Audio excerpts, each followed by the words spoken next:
Beneath a moonless night sky, we lie in silent wonder. Above us stretches a dazzling tapestry of stars, ancient and distant, sprinkled across the blackness. For countless generations, human eyes have turned upward to this celestial canopy, hearts filled with curiosity and longing. In the hush of midnight deserts and the quiet of mountain peaks, we have felt the gentle pull of those distant lights. Under the same sky that guided our ancestors across uncharted oceans, we dream of journeys far beyond our earthly horizon. There is a deep and timeless connection we share with the night sky. Long ago, around crackling campfires, we wove stories into the patterns of the stars. We traced the shapes of heroes and monsters in constellations, seeking meaning in their slow, eternal dance. Every culture found its myths written in starlight, talks of creation, of gods and guardians watching from above. The stars became our guides and our calendar, heralding the seasons, pointing the way across dark seas. Yet beyond their practical light lay an even greater mystery, a promise of worlds unseen and possibilities untold. As the millennia passed, our desire to touch the heavens grew stronger. The brightest star of morning, Venus, and the ruddy glow of Mars caught our imagination. We began to wonder not just what these wandering lights were, but if we could ever reach them. In poetry and science, we cast our hopes upward. We studied the motions of planets, the phases of the moon, and learned the language of the cosmos. We measured the pulse of time through eclipses and alignments, each discovery a step closer to understanding our place among the stars. Then, within the brief span of a single lifetime, everything changed. The dream that had burned in our hearts for ages finally ignited into reality. We learned to build machines that could slip the bonds of gravity and pierce the veil of our atmosphere. On a brilliant day, in one mid-century summer, a lone traveller soared beyond Earth's sky, becoming the first to witness our world from the silence of space. Not long after, beneath the watching stars, engines roared and a new chapter opened. Human beings left the cradle of Earth and set sail on the cosmic ocean. We felt the thunder of rockets and watched with awe as tiny capsules carried our bravest into orbit. For the first time, we lived beyond the embrace of Earth, if only for moments, floating, weightless, in the endless night.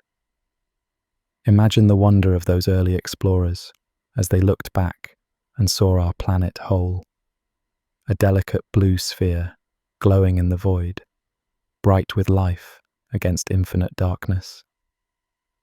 That sight changed us forever.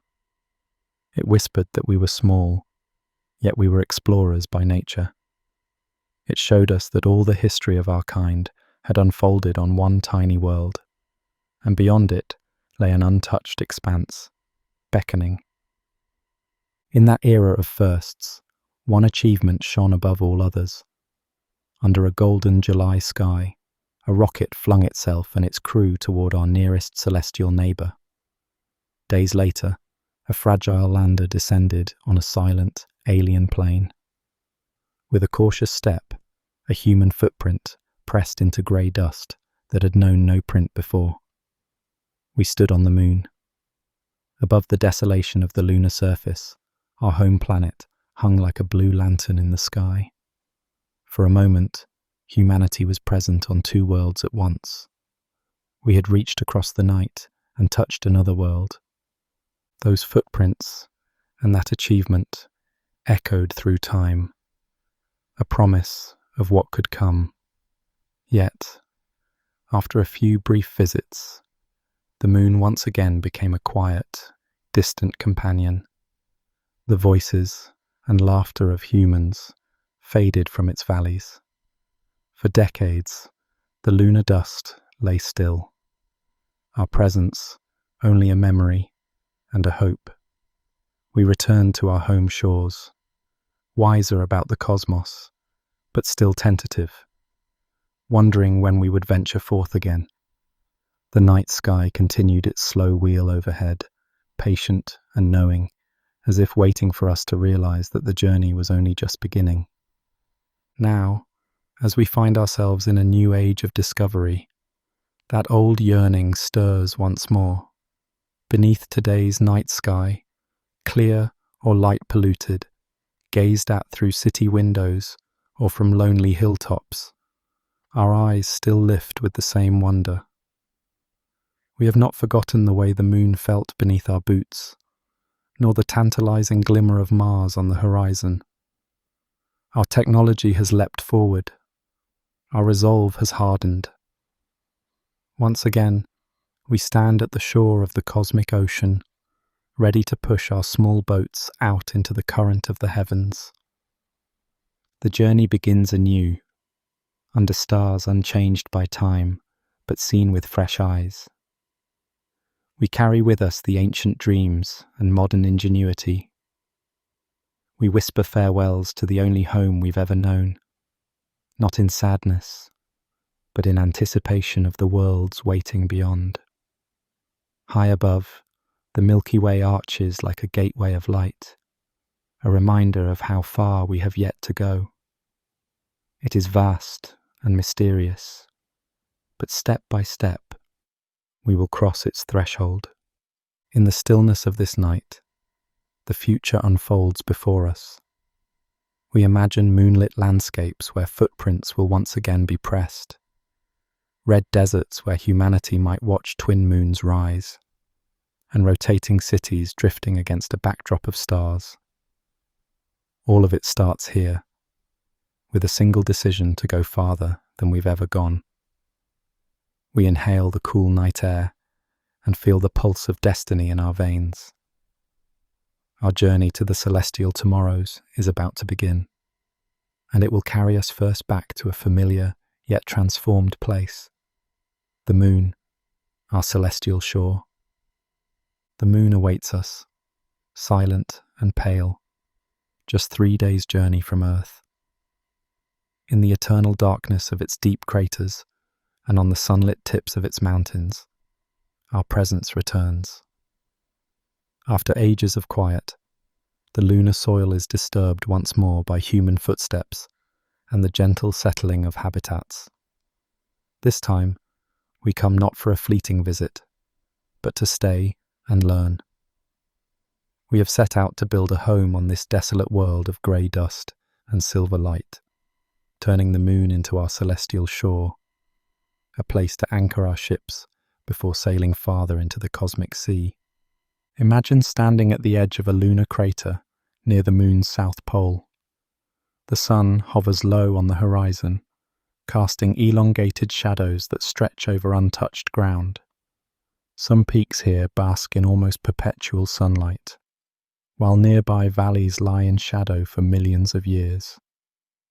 In those shadowed depths, ancient ice lies frozen, a gift from comets long gone. We chip away at that ice, melting it to water, splitting it into air to breathe and fuel to burn. Each droplet is precious. On this airless world, water is more valuable than gold. Under a black sky studded with stars, a group of explorers pauses from their work and gazes upward. There, just above the crater's rim, Earth floats like a bright blue marble, dazzling, alive, and remote. Its glow bathes the lonely landscape in a ghostly light, a constant reminder of home hanging in the sky. At our lunar base, life unfurls in careful rhythm. Within a domed habitat, nestled against a shielding berm of regolith, a handful of pioneers share laughter and bread baked from imported grain. The habitat's walls hum softly with the flow of air and recycled water. Plants grow in hydroponic trays under warm lamps, adding a splash of green to the monochrome world. Outside, dust clings to every boot and tool, its fine grit a nuisance we've learned to manage. When the airlock hisses open, suited figures emerge, stepping out into a landscape as still as a photograph. They move in a slow, bouncing gait, 1/6 their earthly weight, each motion a graceful lope. With practiced ease, they load supplies onto a rover and set out across the plain toward the day's work site, leaving fresh tracks. That crisply crisscross older, faded ones. Driving across the moon's surface is like traversing a dream. The rover's electric motors whir in the vacuum. No other sound accompanies the travellers. Overhead, the sky is pure darkness, even when the sun shines, pricked by unwavering stars. The horizon curves sharply on this small world, and beyond its edge, is the infinite drop of space. Every rise in the terrain reveals something new, perhaps the glint of a distant robotic lander, or the far-off silhouette of jagged mountains carved by ancient impacts. Here and there, flags and footprints from a bygone era still lie undisturbed, preserved by the moon's eerie stillness. We tread carefully around these historical markers, acknowledging the legacy of those who came before as we press onward to make our own. Throughout the long lunar day, our crews work deliberately. They erect arrays of gleaming solar panels on sunlit ridges, gathering energy to power drills and laboratories. When darkness falls, and it will fall for 2 weeks at a time, they turn to waiting fuel cells and small reactors to keep the lights on and the air warm. The lunar night is brutally cold and absolute in its darkness, but inside our habitats, it is a time of respite. The base's windows, covered during the harsh daylight to keep out glare and radiation, are uncovered at night to reveal the cosmos outside. Imagine looking out and seeing the stars blazing with fierce clarity, unmarred by any atmosphere. Somewhere out on that stark horizon, the Earth has set for the night, leaving only its memory in the form of a faint glow on distant peaks. In the common room, the settlers gather to share a meal and stories. Perhaps they mark the passing of another Earth month, because here, a month is roughly the length of a day from sunrise to sunrise. Their clocks and calendars blend Earth time with lunar reality as they try to stay connected to the human rhythm while adapting to this alien one. They remember Earth in their traditions. A holiday might be timed by the sight of Earth at a certain phase, or a live call from family when the orbit aligns. But new rituals are forming too. One crew has made it a custom to climb a nearby ridge whenever Earth is full, a time when Earth's face is fully illuminated above them, flooding their outpost with a pale blue glow. Standing together on that ridge, they feel Earth's gentle light on their suits and reflect on why they've come. It is both a celebration and a pledge to keep pushing forward into the universe, carrying the love and dreams of their home planet with them, even as that home grows smaller in the sky. Day by day, the moon is becoming a place of human belonging. We are learning to use the materials of another world to sustain life. Metallic dust and rock can be turned into building blocks and radiation shields. Inflatables covered in layers of lunar soil become cozy dwellings where laughter echoes off curved walls. In newly dug tunnels, equipment hums in laboratories, analyzing the moon's secrets, its strange minerals, its supply of water ice, and clues to the history of the solar system imprinted in ancient craters. Each discovery we make here not only teaches us about the moon, but guides us on how to survive beyond Earth.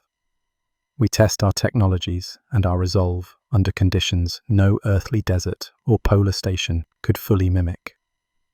Outside the base, the rover returns as the sun dips even lower. The explorers, have finished assembling a new communications antenna on a nearby rise. Dust clings in a thin film to their visors as they park and cycle through the airlock. Inside, they remove helmets, and smiles break across their faces in the soft light of the habitat. Achievements large and small, deploying a piece of equipment, surpassing a record for days lived off Earth, are celebrated with quiet pride. Someone puts on music, and a gentle melody fills the air, incongruous yet fitting on the moon.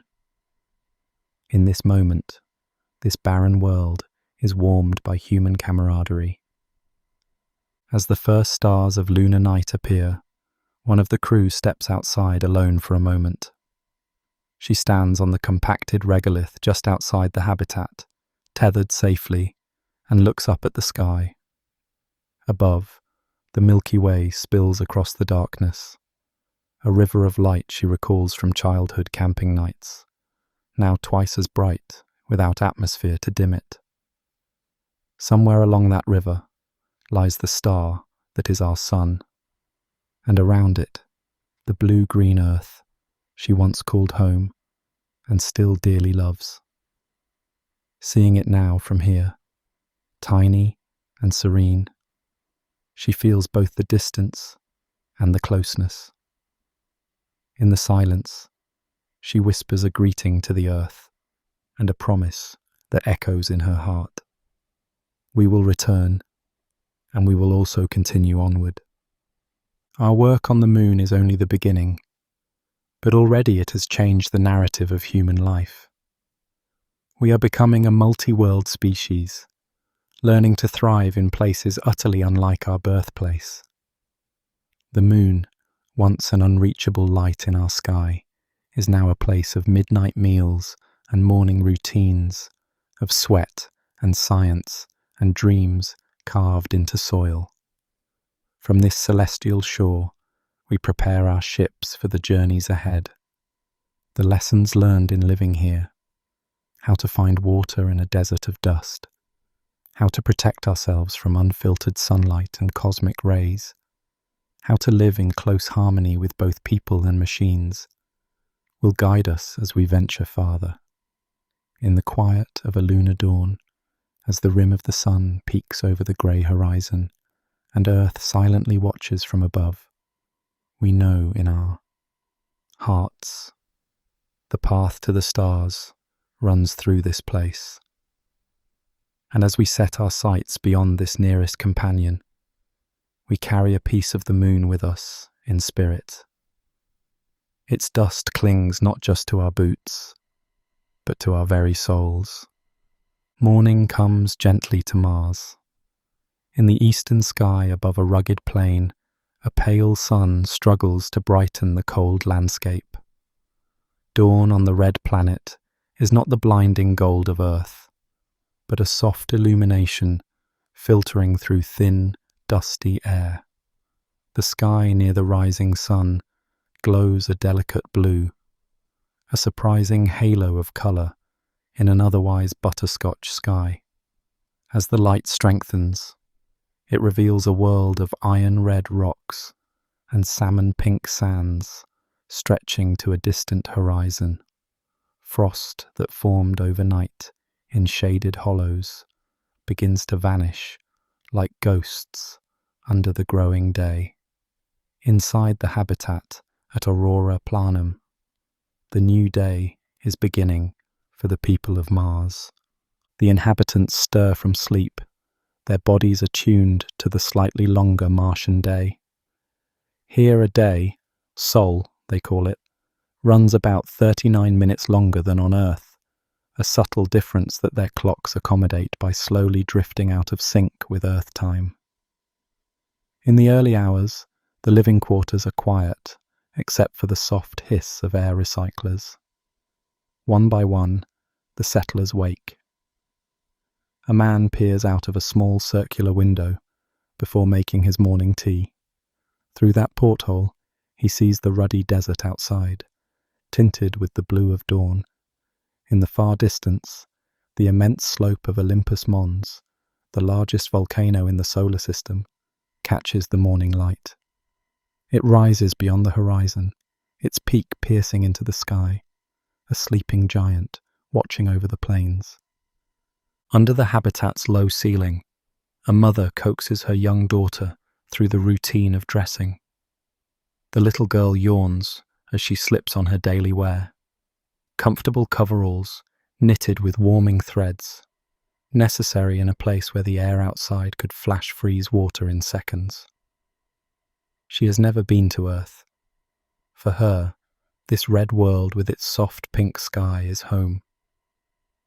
As they eat breakfast together, greens and tomatoes harvested from the greenhouse, eggs rehydrated from powdered stores, they chat about the day ahead. The father mentions he'll be heading out on an EVA to help repair a solar array, while the mother will tend the algae tanks that provide much of their oxygen. The girl's day will be lessons in the morning, and then helping in the garden in the afternoon. It's a routine, not so. Unlike an Earth family's, yet every aspect of it is touched by Mars's unique reality. Outside, the settlement slowly comes to life. What began years ago as a small research outpost has grown into a village of interconnected modules and domes. Tubular tunnels join living quarters to labs, greenhouses, and workshops, forming a little labyrinth of human life amid the vast emptiness. Some habitats are partly buried under Martian soil for radiation shielding, their rounded tops just peeking above the ground. Others, covered in clear pressure domes, hold gardens that bask in the weak sunlight, creating a patch of green in an otherwise rust-coloured world. As the sun climbs higher, its light spills into these domes, waking the plants and the gardeners who tend them. Dewdrops glisten on broad leaves, an artificial morning dew made by misting systems to keep humidity up. Today, the weather is calm. Through the thin atmosphere, the sun's warmth is feeble, but there is no storm on the horizon. On other days, the sky might carry a coppery haze, and dust storms could brew, turning day into twilight and sweeping fine sand over everything. But this morning, only a gentle breeze stirs, barely enough to ruffle a loose sheet of foil. The settlement's weather station notes a temperature creeping from a nighttime low of 70 degrees up toward 10 degrees in the sunlight. In the control room, an engineer checks the readouts and smiles. Nothing out of the ordinary. They all remember the great storm years ago that lasted weeks, when the entire sky went tan and the sun became a dim amber disk. That time, they hunkered down, relying on stored power and supplies as the world outside vanished in dust. A clear day like this is a gift by comparison. Two explorers suit up in the airlock, preparing for a morning excursion. They wear next-generation Martian suits, more flexible than the old bulky ones of an earlier era, coloured a warm terracotta to blend with the landscape. Each suit is a self-contained lifeline, carrying oxygen, scrubbers, and heat to fight the bitter cold. The helmets are wide visors that allow panoramic views, tinted against the harsh sunlight. With a final check of seals and comms, they cycle the airlock. The outer door opens, and a rush of pale daylight floods in. Stepping out, they feel the crunch of Martian soil under their boots. Even through the suit's insulation, there's a sense of the chill outside, the air so thin it's almost a vacuum, the cold seeping up from the ground. In 1/3 Earth's gravity, they move confidently, able to lift heavy tools with ease. Each step is longer than an Earth stride, but less of a bounce than on the moon. It's a comfortable in-between that they have mastered. They climb into a pressurized rover waiting at the habitat's edge. It's a sturdy vehicle with 6 wheels, powered by batteries, and a small reactor for long range. Inside its cabin, they remove their helmets and breathe the rover's warm air. One of them, a geologist, taps the controls to set a course for a nearby rock outcrop, where yesterday an automated drill detected something intriguing. The rover begins to roll, leaving tracks in the pinkish sand that will likely remain for years. As they drive, the Martian landscape unfolds around them in stark beauty. They pass heaps of boulders thrown long ago by a meteor's impact. They detour around a shallow crater whose rim is dusted white, perhaps a trace of salty minerals from evaporated groundwater eons past. Every now and then, the geologist points out features, the layering in a distant canyon wall that speaks of ancient floods, or the sparkle of black sand in a volcanic dune. Mars tells its story in subtle tones of red and brown, and the explorers have learned to read it like historians at an excavation. Today, they will collect samples to bring back to the lab, maybe a drill core of deep ice, or an interesting rock that could be useful for building materials. Everything they gather is another piece of the puzzle of how to make Mars not just visited, but truly lived on. Back at the settlement, other colonists attend to their tasks under the artificial sky of their domes. In the greenhouse, rows of potatoes, lettuce, and beans grow in carefully tended soil that was once sterile Martian regolith, but has been slowly enriched with compost and treated to support life. A botanist checks the leaves for spots and the moisture in the soil. Tiny bumblebees, descendants of earth insects bred for greenhouse pollination, float from flower to flower, their buzz a gentle reminder of Earth's ecosystems now transplanted. Nearby, a shallow pond teems with algae that tint the water green with oxygen-making life. This algae serves multiple purposes: recycling carbon dioxide, supplementing diets with protein, and being processed into biodegradable plastics for use on Mars. In a workshop, engineers and mechanics monitor 3D printers fabricating new parts out of Martian metal and bioplastics derived from the greenhouse. The whir of printers and occasional buzz of a cutting tool add a comforting, industrious sound. Mars may be quiet outside, but inside the human spaces, it sounds like a small factory town. People chat over the local radio as they work, their voices carrying an undertone of different accents, some from Earth nations of origin, and some that have blended into a new Martian lilt after years away from Earth. They discuss the tasks of the soul, and also plans for an upcoming festival. Yes, a festival. Tomorrow marks 10 years since the outpost's founding, a celebration of a decade on Mars. There will be shared treats, perhaps a precious jar of strawberry jam made from a recent harvest, opened for the occasion, and some music and dancing in low gravity. A few residents have created makeshift instruments, a guitar altered to handle the thin air, and a set of drums made from empty water tanks. In a place so far from Earth, such moments of joy and culture are vital. They weave a sense of normalcy and community that keeps everyone sane and hopeful. By midday, the sun is high and the sky a dusty apricot.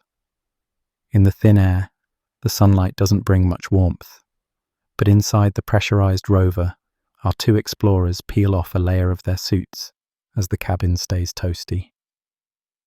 They have reached the outcrop, a cluster of sedimentary rocks rising from the sand. Stepping out in their suits again, they approach slowly. Each movement on Mars needs care. The lower gravity helps with lifting, but inertia is still at play, and a stumble can send one drifting off balance. They plant their feet firmly with each step. The geologist kneels by the rock face, examining fine layers that alternate rusty red and chocolate brown. Perhaps these were once mud at the bottom of an ancient lake, over 3 billion years ago, when Mars had rain and rivers. Now it's stone, but within it could lie telltale signs of past life. Fossilized traces of microbes, maybe. With a small hammer, he chips off a section and tucks it into a sample bag. His partner sets up a tripod to capture high-resolution images, documenting the sight. Above them, the sky has turned a deeper butterscotch, with a patch of blue around the sun as afternoon wears on. Suddenly, a tiny shape darts overhead. Phobos, one of Mars's 2 moons, racing across the heavens. It is just a silhouetted potato-shaped dot, but it moves noticeably fast. In a few hours, it will whip around again, so swift is its orbit. The other moon, Deimos, is likely visible too if one knows where to look, a faint star-like speck hanging lazily. These moons are nothing like Earth's bright companion. They are small and irregular, but they have become part of the lore of this new world. The colonists tell stories about them, how Phobos rises in the west and sets in the east twice each day, as if Mars cannot hold on to its moon for long. Sometimes Phobos crosses in front of the sun, a swift, partial eclipse that sends a ripple of twilight over the outpost. The first time that happened, it startled everyone. Now they treat it like a quirky weather event. Phobos eclipse at 14:27. Don't forget to watch the shadows. In the late afternoon, the rover returns home, cresting the last hill to reveal the cluster of domes and modules glinting in sunlight. The 2 explorers see the gleam of mirror arrays, large reflectors that direct extra sunlight into greenhouses and living areas, creating Earth-like daylight inside. It's a welcome sight. They park by an airlock and unload samples and data. A waiting colleague helps them inside. As the inner door closes and pressure equalizes, they remove helmets to a flurry of questions from the science team. Did you find the clay layers? Any sign of hydrated minerals? They'll spend the evening analyzing these new treasures, eager to add to the growing knowledge of Mars's past and the resources for its future. Evening falls on Mars with a long, drawn-out sunset. The sky turns a burnt orange, then deep, rusty red, with a band of violet along the west. The air is so thin that darkness comes swiftly once the sun dips below the horizon. One by one, stars pierce the veil of twilight. Here, away from any city lights, and with only a tenuous atmosphere, the stars are sharp and steady. The familiar constellations are shifted, seen from a new vantage, but they still tell the same stories. The settlers often find themselves stargazing after dinner, spotting Orion's belt shining above an alien canyon, or the Big Dipper hanging over the polar plains.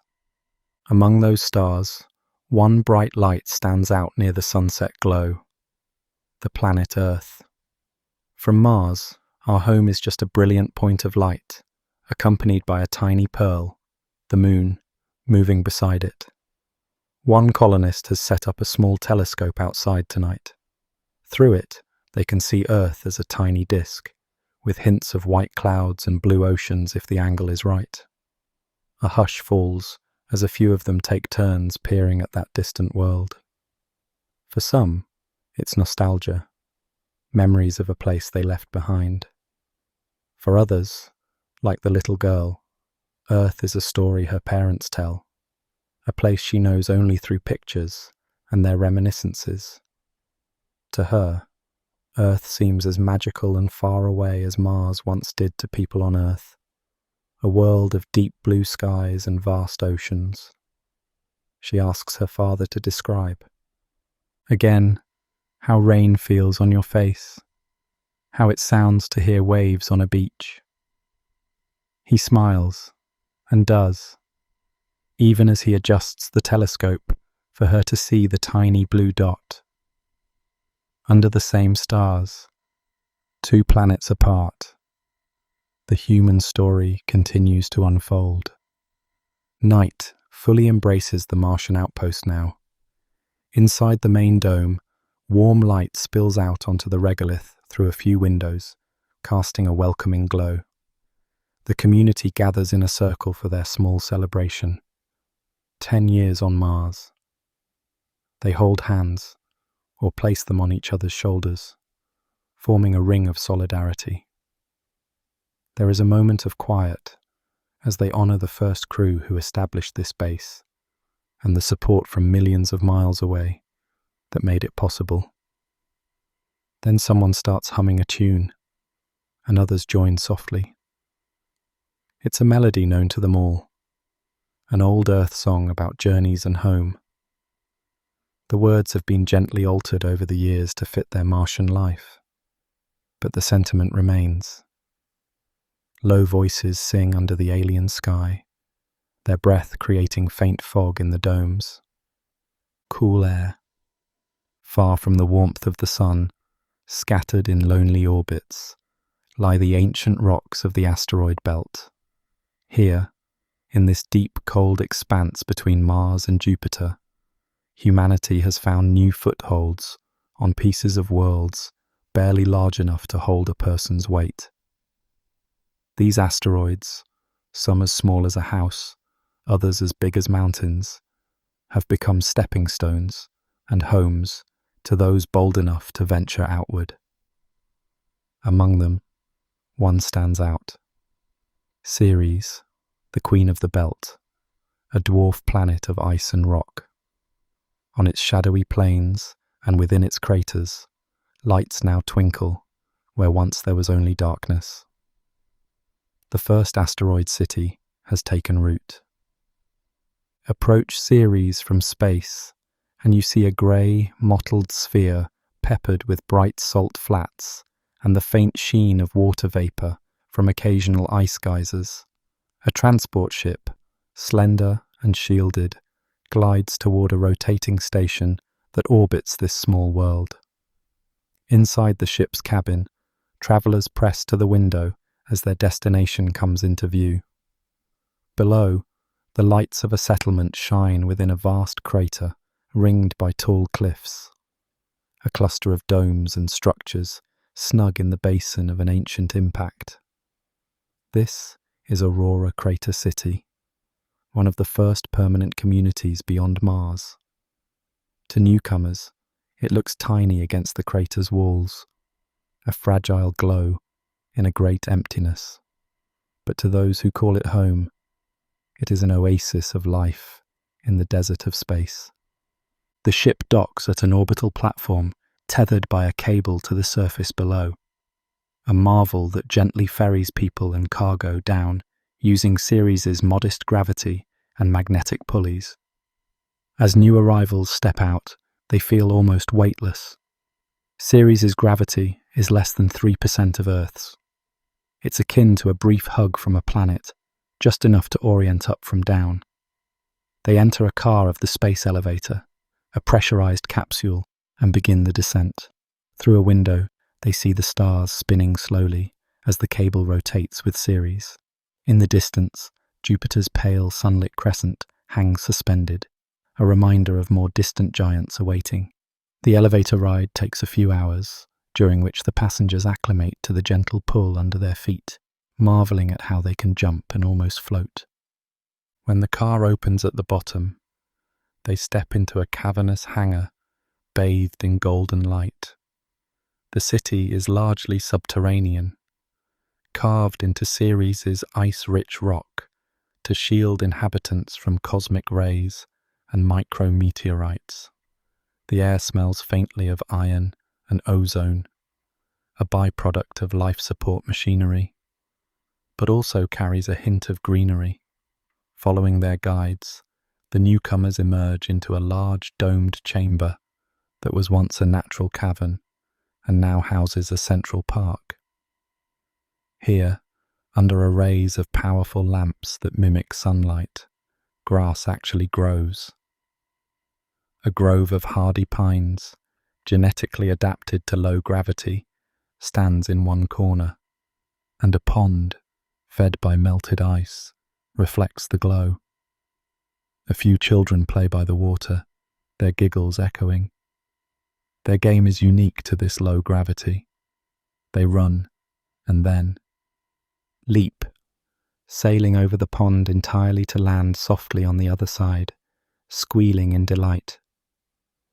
Their parents sit nearby on a bench carved from asteroid rock, watching with smiles and chatting with neighbours. This could be a scene from any small town park, if not for the rock walls and the gleaming pressure seals visible along the dome's edges. Life in Aurora Crater City follows its own beat. Without a 24-hour day imposed by a planet's spin, Ceres' day is a rapid 9 Earth hours, far too brisk for human rhythms. The colony has created an artificial day-night cycle. The great lamps dim to a dusk at night, and brighten to a gentle dawn in the morning, all orchestrated by the settlement's clocks. In the residential corridors branching off the central cavern, people sleep and wake in staggered shifts, as many work around the clock extracting resources. In one corridor, an alarm chimes softly and lights brighten to simulate a sunrise. A miner named Raphael rubs his eyes and sits up in his bunk. His room is compact but comfortable, its walls adorned with a few hollow photos of family back on Earth and a piece of abstract art etched into a slice of meteorite, a local artist's interpretation of the asteroid belt's beauty. Raphael swings his legs out of bed and still marvels at the lightness of his body. Even after 2 years, the lack of weight startles a part of him each morning. He dresses in a jumpsuit, clips a personal radiation monitor to his chest, and heads out for his shift. He makes his way to the mining level, hopping down a spiral staircase with ease, taking 3 steps at a time. In low gravity, moving is like slow motion flying. One must be careful not to launch into a wall. He remembers his early days when a too strong jump sent him bumping into a ceiling. Now it's second nature. In the mines, robotic drills and human operators work side by side extracting Ceres' treasures, water ice, metals, and minerals that can be used for building or fuel. Raphael's task today is to oversee the harvesting of ice from a deep borehole. He joins his team in a pressurized crawler and they trundle out through an airlock onto the surface. The transition is sudden. One moment they are in the warm lights of a tunnel. The next they emerge under the star-frosted black sky. Even after countless excursions, Raphael catches his breath at the sight. The sun is a brilliant but small orb, providing a pale daylight rather than a strong glare. He can comfortably look near it without squinting. The stars here don't twinkle. They shine clear and steady. And there are so many, a dusting of diamonds on velvet. The crawler's headlights carve a path across the rugged Cererian terrain. The ground is a mix of rock and dirty ice, glinting in places. As they move away from the city's entrance, silence falls among the team. The radio quiet except for necessary words. There is a sense of entering a cathedral of night. With no atmosphere and such meagre gravity, nothing stirs. The vehicle glides almost soundlessly. Each of them is aware that only technology stands between them and lethal vacuum. And yet, rather than fear, they feel a solemn reverence in this stark beauty. They have chosen this life, far from Earth's crowds and clouds, to be part of something new. They reach the borehole site, where an automated rig has been grinding into a deposit of subsurface ice. Piles of crystalline ice chunks lie around the drill, faintly blue under their lamps. Raphael exits the crawler, clipping his tether to a spike. On Ceres, he wouldn't float away completely, but a strong push could send him slowly sailing off, so safety protocols persist. He checks the drill's readings and starts the extraction sequence. Ground heaters have warmed the ice below, loosening it, and the drill brings up slushy water that's quickly funneled into a heating tank. Soon, steam vents into a condensing unit. This water will be purified and stored, or split into hydrogen and oxygen for fuel and air. Each litre is precious for sustaining the colony and fueling further journeys. As he works, Raphael hums a tune inside his helmet, a habit to fill the silence. Today, it's an old folk song his grandmother sang about mountain streams. Fitting, he thinks, as he draws a new kind of water from a new kind of mountain. Back in the city, another part of humanity's future is taking shape: the transformation of asteroids into habitats. In a vast construction bay, deep under Ceres' surface, engineers assemble the components of an ambitious project. Using materials shipped from smaller asteroids, rich in metals like nickel and iron, they are building the frame of what will become a rotating space habitat. The design is like a giant cylinder meant to house thousands, and one day it will be deployed in open space, perhaps at a stable orbit, or even as a slow ship to the outer planets. For now, its skeleton comes together piece by piece, forged in furnaces that glow hot in the industrial quarter of the city. Sparks fly as robotic welders fuse beams the length of houses. A few engineers in exosuits oversee the process, feeling more like artists than builders. They know these habitats will be arcs of humanity, allowing life to exist in places where no planet can support us. Each rivet and panel is a promise that even the void can be made livable. Some asteroids have already been turned into makeshift homes. On others, small teams of pioneers live in tunnels dug like the burrows of a cosmic creature. One such outpost, named Juno, houses a few dozen people within a rock just a few kilometers across. Juno is too small to hold any gravity of its own, so the settlers have spun it gently. The slow rotation creates a whisper of weight against the inner walls. Walking in Juno feels like traversing the inside of a rotating barrel.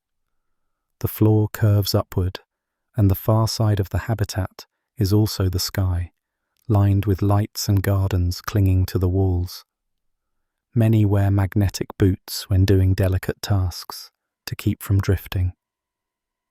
When they crave a bit of fun, they sometimes venture outside their tunnels in pairs, tethered together to keep. Near the asteroid, with a light push, they can leap off the surface and become temporary moons of their little world, orbiting Juno and using small thruster packs to return to the surface. They've turned this zero-G ballet into an exhilarating sport. The belt breeds independence and creativity. Every settlement finds its own ways to adapt and to play. Communication between these scattered communities is constant, but time-delayed. In Aurora's comm center, a young operator relays messages via laser links and radio bursts.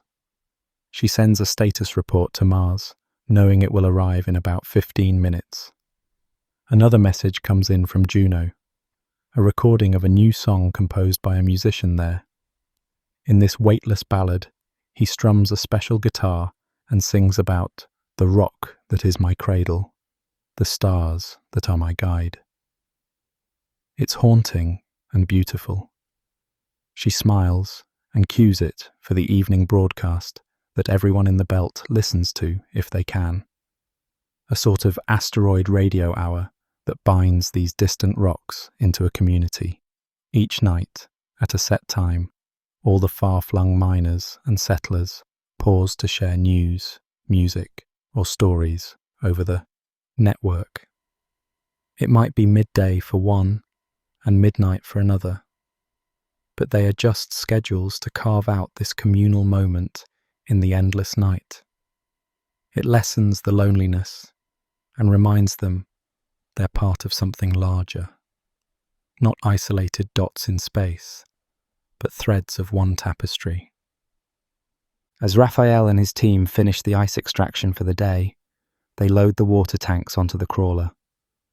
The stars above have begun to dance with faint colour.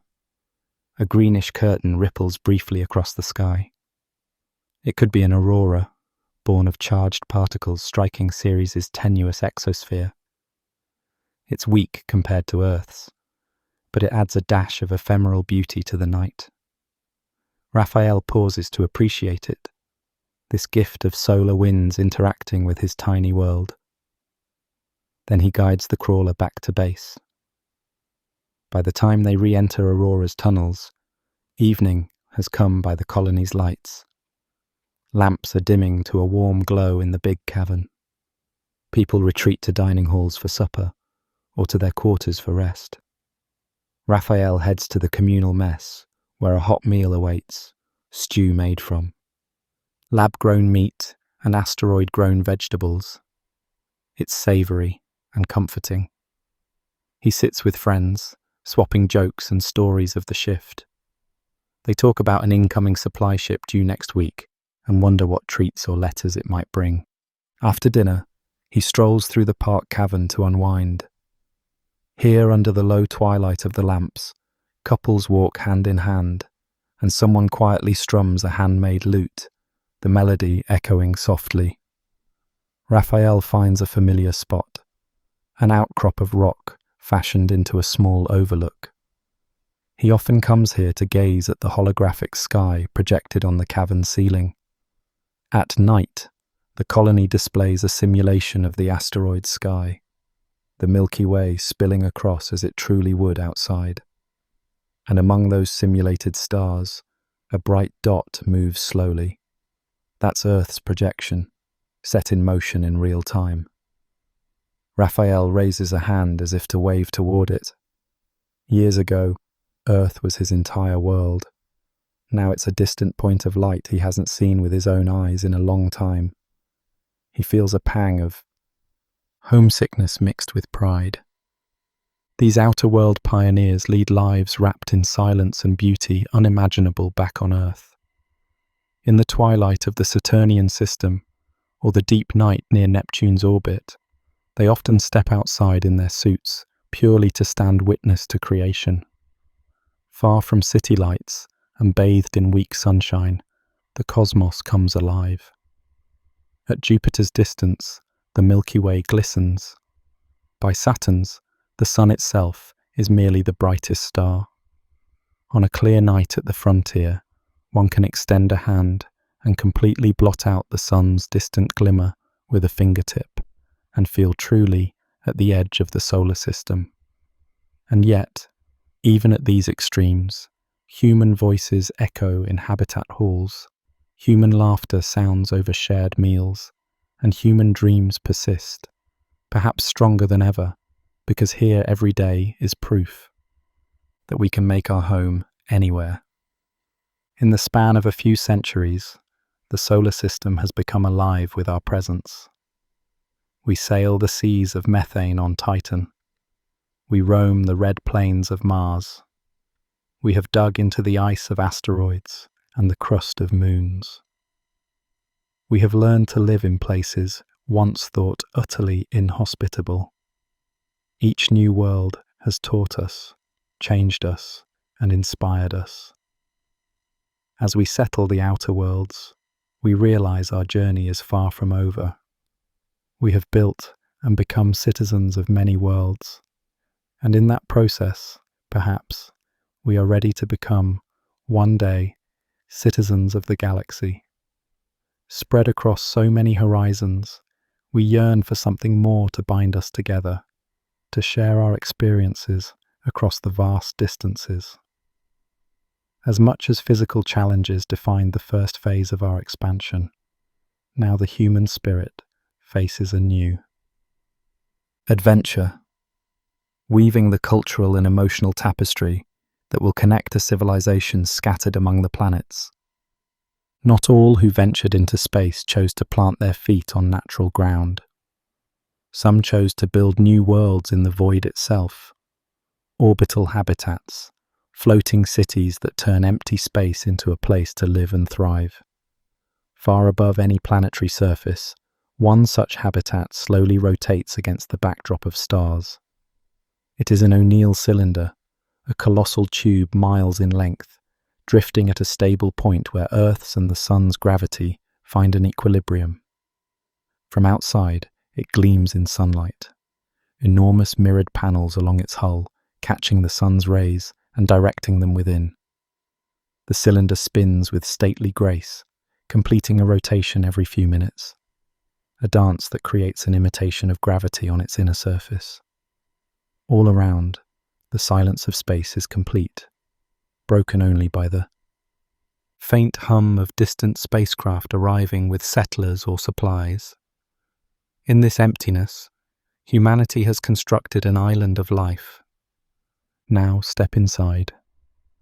Through massive windows, light pours into the cylinder's interior, illuminating a landscape that first confounds the senses.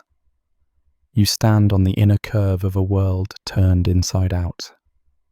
Under your feet is a broad sweep of land, patchwork fields of gold and green, farmhouses clustered in villages, and roads snaking as pale ribbons.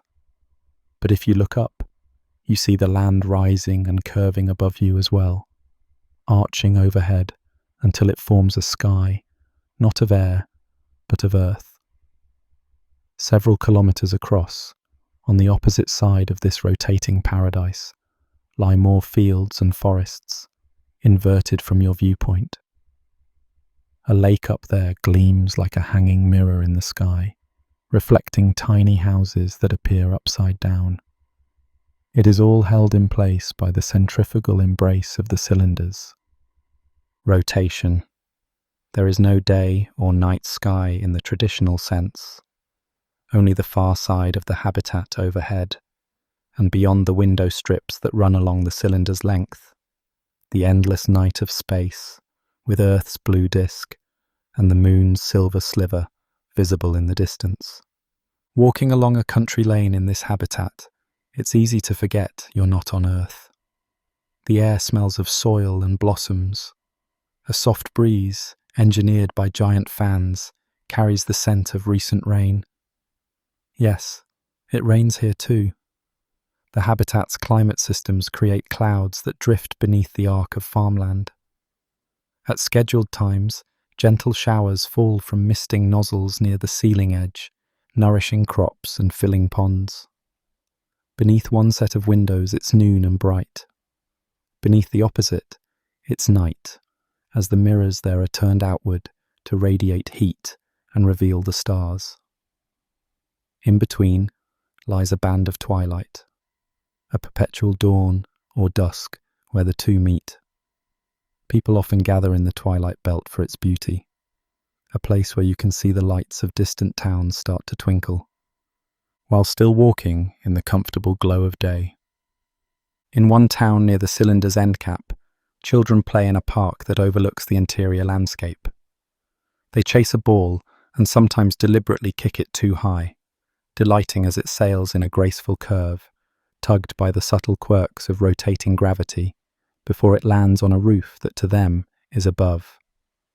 Laughter rings out, echoing up the curved sky. Nearby, a family tends a garden outside their home. Roses climb a trellis in full bloom. Tomatoes and beans grow fat in the tended soil. Such simple scenes feel extraordinary, knowing a metal hull and the vacuum lie just beyond the horizon of this little world. Yet to the residents, it's ordinary life. Many were born here. This habitat is the only home they've known. They see images of Earth or Mars and find those places exotic. Imagine a sky that stretches infinitely upward, or a horizon that drops away out of sight. Every so often, the inhabitants experience what they call great night, when all the mirrors open wide and every interior lamp is dimmed at once. For an hour, the entire cylinder goes dark, and the only light is from space. Stars appear through the window strips in uncountable numbers. People young and old lie in fields or on rooftops, gazing up at the cosmic spectacle. They might catch a meteor streaking across the window's view, or the sight of a distant comet's tail. In those moments, under a manufactured night, the whole community feels as one with the universe beyond their walls. Children point at the stars, and ask if one of them might be the sun as seen from afar, and parents quietly affirm that yes, even our bright sun is just another star out there. Great night ends as a slow, artificial dawn spreads when mirrors tilt back. But the memory of those stars remains, reminding everyone that even in an engineered world, they are part of something vast. Life in an orbital habitat blends the familiar with the futuristic. On one hand, there are schools, markets, and little festivals, much like any small city. On the other, the very structure of their world allows marvels Earth could never provide. There is a sport akin to rock climbing, where enthusiasts scale the interior walls up the curving landscape, passing through day into night into day again as they go over the top. Few make the entire journey unaided, but some athletes have managed to climb from one end cap of the cylinder, up and over the middle sky, and down to the other end cap, a feat recounted proudly in habitat lore. At the central axis of the cylinder, along the hub, lies a region of zero gravity. Here they've built a recreation zone in mid-air, a place to float freely. People come to play three-dimensional ball games where goals hang in space and any direction is fair play. Children learn to swim in a zero-G pool, really a sphere of water contained by an invisible force field, turning somersaults in it like playful fish. The culture of the orbital habitat values ingenuity and cooperation above all. Everything needed for life is recycled and monitored. Children in school learn early about the balance of oxygen and CO2, the way plants and people depend on each other here so directly. The residents celebrate their world with an annual holiday they call Launch Day, the day their habitat was first set rotating and filled with life. During this festival, they retell the story, how miners on the moon and in the belt sent material up, how engineers assembled the huge structure in orbit, and how the first families moved in with excitement and a touch of fear. They give thanks to those visionaries and rejoice in the freedom their spinning home offers. There are processions through the valley at the cylinders, midpoint, where people carry banners depicting the habitat against a field of stars. In the zero-G hub, they hold a dance, performers gliding and twirling in mid-air to music that combines classical strings with electronic echoes, sounds that somehow evoke both Earth's history and the futurism of space. From their vantage point high above Earth, the inhabitants of the habitat can see many places humans now dwell. With a telescope or the right alignment, they might catch the glint of another habitat far away, or see Mars as a reddish star, or Jupiter shining like a beacon. Their habitat often serves as a way station for travelers moving between worlds. In the docking bay, a spacecraft from Mars has just arrived. A few passengers disembark, stretching their legs under a sky that is at once strange and comforting. One Martian-born woman looks up in wonder at the interior vista, never having seen such a large open space under a roof of land. "It's like a whole world inside a can," she whispers, hearing echoes of life all around, distant laughter, a dog barking happily, music wafting from a farmhouse window. In that moment, she realizes that human life in space has truly diversified into new forms. Not only do we settle planets and moons, we also build our own worlds from scratch. As night, artificially regulated, falls in sections of the habitat, lights twinkle on the inner surface like a galaxy of their own. Streetlights line curving roads, and in homes perched on what an earthling would call steep hillsides, but which the locals simply know as ground, windows glow with warm light. It's as if the stars have come inside, spread across the land above and below. In a town square beneath a cluster of oak trees that have grown tall in the cylinder's gentle gravity, people gather for an evening meal, a community tradition kept to maintain social bonds in this high-tech haven. They pass bowls of stew made from crops grown a stone's throw away, and raise glasses of clear water that, just days ago, might have been part of a cloud or a river within this sealed world. There's a profound appreciation for the closed loop of life. They toast to another cycle of their little ecosystem, to the harmony of machine and nature that keeps them alive, and to the bright specks of light outside that represent all their sister colonies. Within this ring of human-crafted land, they have achieved something extraordinary: the ability to live in space, not as temporary visitors or cloistered technicians, but in open, comfortable communities with room to run and dream. The orbital habitats stand as triumphs of imagination, places where the line between natural and artificial blurs into a new kind of beauty. They are stepping stones too, for they can be built anywhere and even sent voyaging on their own. In time, perhaps, some of these cylinders will be launched toward other stars, great cosmic arcs carrying entire societies on centuries-long journeys. But that is a story for another dawn. Tonight, in the great habitat at Lagrange, as families drift to sleep and the last children chase after firefly-like drones in the twilight. Fields. One figure remains at a window strip gazing out. The blue glow of Earth is visible off to one side, a tender reminder of where we began, while the stars glitter beyond. The habitat resident reflects on how far we've come, from lying under a humble night sky on Earth to standing here inside a world we built, with that same sky now a window on our wall. It's humbling and exhilarating all at once. Finally, they draw the curtain and turn toward bed, heart full of gratitude. Humanity's home is no longer one world or even a handful. It is wherever we choose to make it.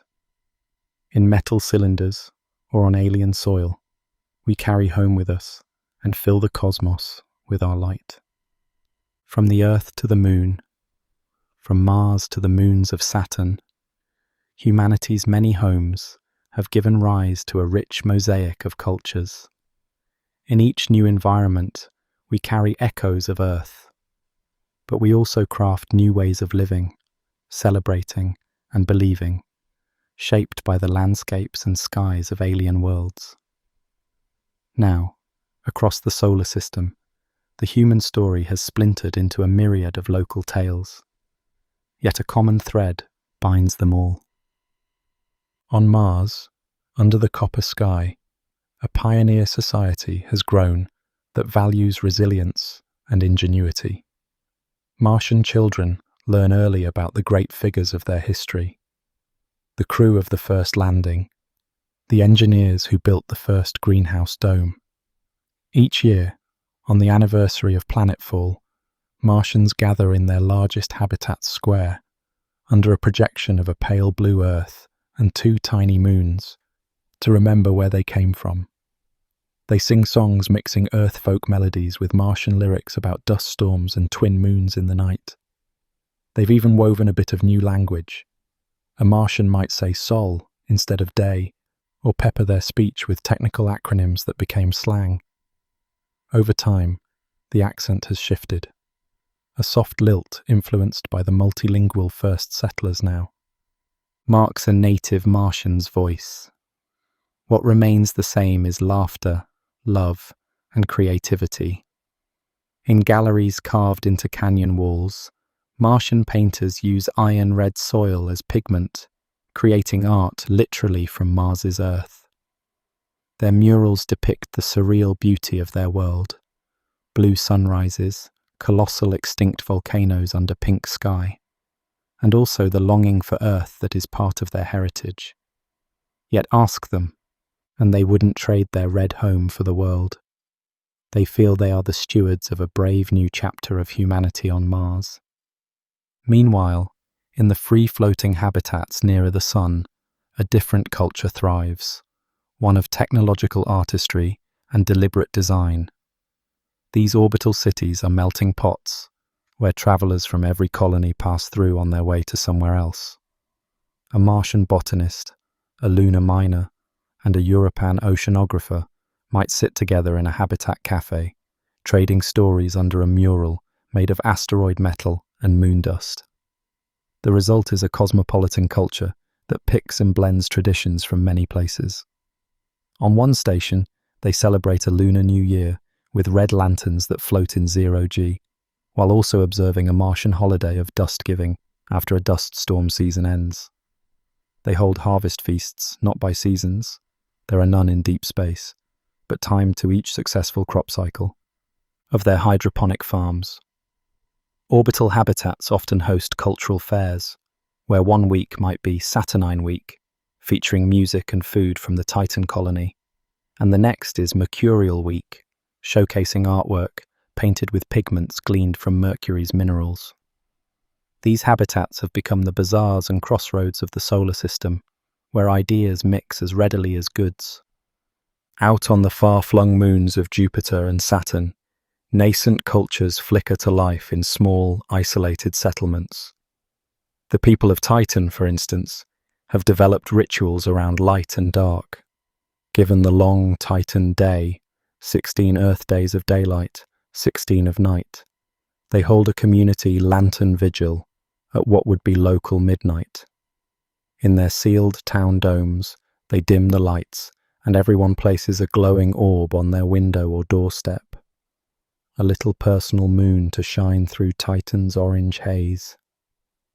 It's their way of feeling connected to each other and to the rest of humanity, under the same stars they rarely see.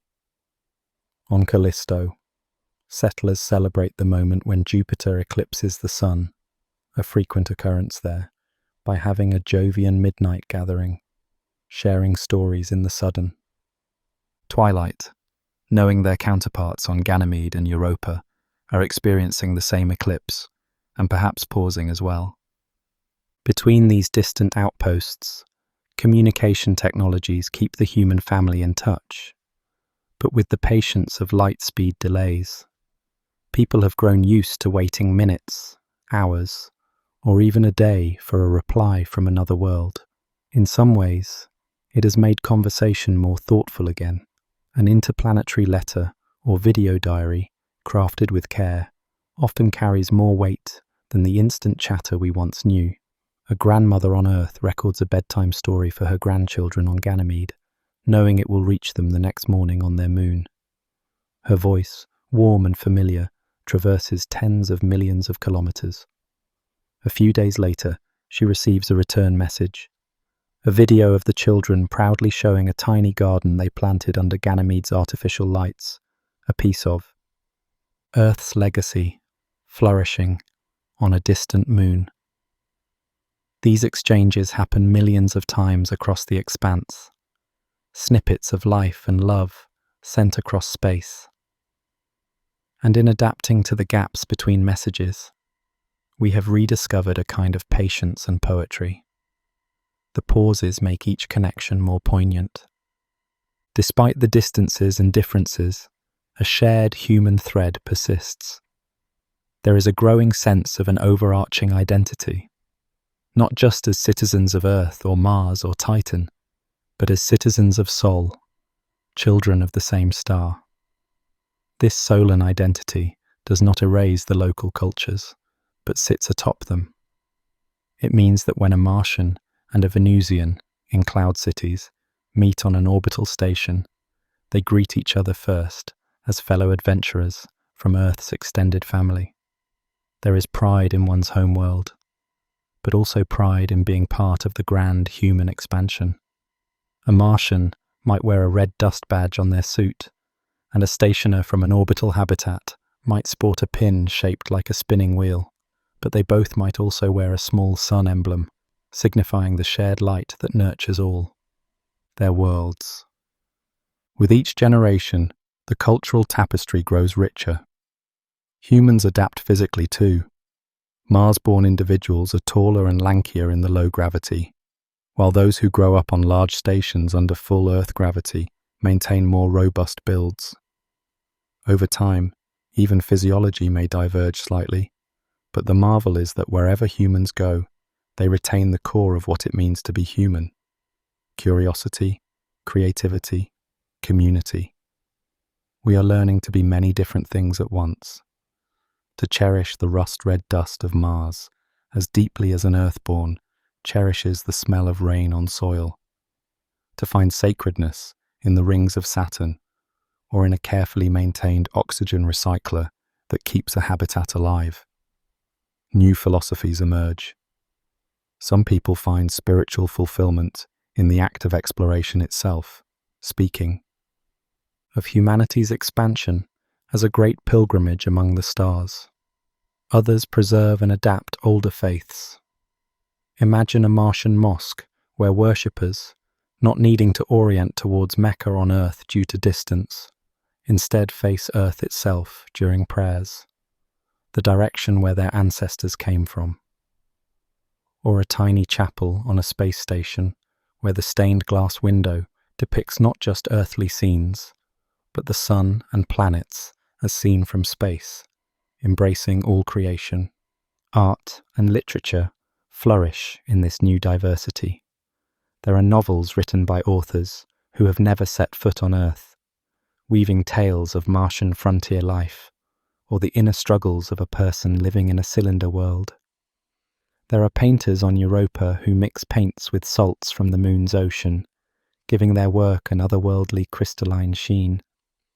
Musicians on the moon compose symphonies that incorporate the real radio chirps of lunar prospecting robots as percussion. Across the solar system, people share these creations via the interplanetary network. A song penned in the belt can become beloved on Mercury. A holovid drama about the first generation raised on Mars can make families on Earth laugh and cry and understand their distant cousins a little better. And through all these changes, humans still look up, if up has any meaning in a given place, and feel that old wonder. The night sky, whether glimpsed through a clear dome on the moon, or as a brilliant canopy on an exoplanet hunting station out at Pluto, remains a source of inspiration. We have populated our solar system with our lives and stories, but the stars beyond still call to us with a timeless whisper. Around a communal gathering place, a fire equivalent like a circle of lamps in a Mars dome, or a crackling electro fountain in a spinning habitat, people still share dreams of what's next. We're bound now, not by one horizon, but by an ocean of space that we've learned to sail. No matter how different our day-to-day customs and environments become, we remain one people in our capacity to dream beyond what we know. As this first era of cosmic settlement matures, humanity finds itself both humbled and exalted. We have learned that we can adapt to almost any niche, from the scorched sky cities of Mercury's twilight to the ice cavern hamlets of the outer moons. In doing so, we've discovered depths of ingenuity and spirit we might never have found had we stayed only on Earth. We stand at a poignant threshold. With roots dug into many worlds, we feel steady enough to gaze outward yet again.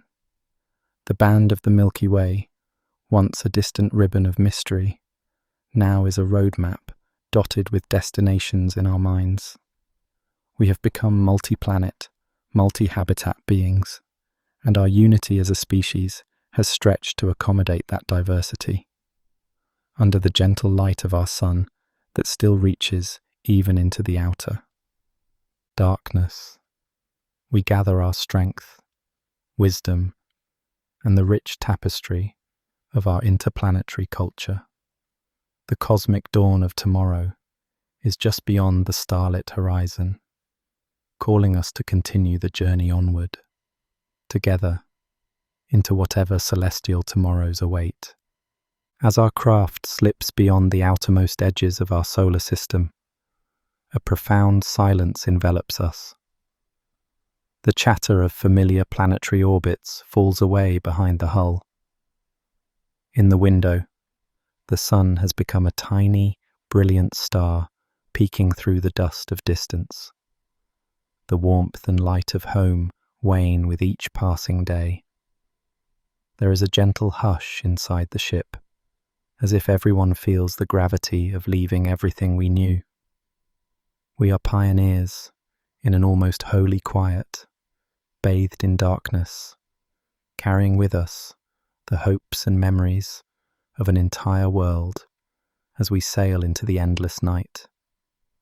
Not long after departure, we take one last look back toward home. The Earth itself has vanished from naked sight, far too small now, but our instruments capture its faint glow. In a photograph taken from the edge of the solar system, our blue planet is just a tiny speck suspended in a sunbeam, a delicate mote of colour in an immense dark. That fragile speck holds everyone we ever knew, every sound of laughter, every drop of rain. Seeing it so remote moves us to quiet tears and reflection. We carry that image with us, a reminder of how small our cradle was and how vast an ocean we are now crossing. It strengthens our resolve and our sense of wonder, knowing how far we have yet to go. Inside the starship, soft lights mimic the gentle hues of twilight to comfort us. Through an observation port, a lone traveller watches that distant pinprick of our sun behind us.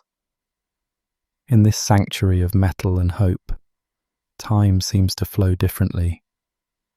There is no true sunrise or sunset here, only the quiet cycle of our own making.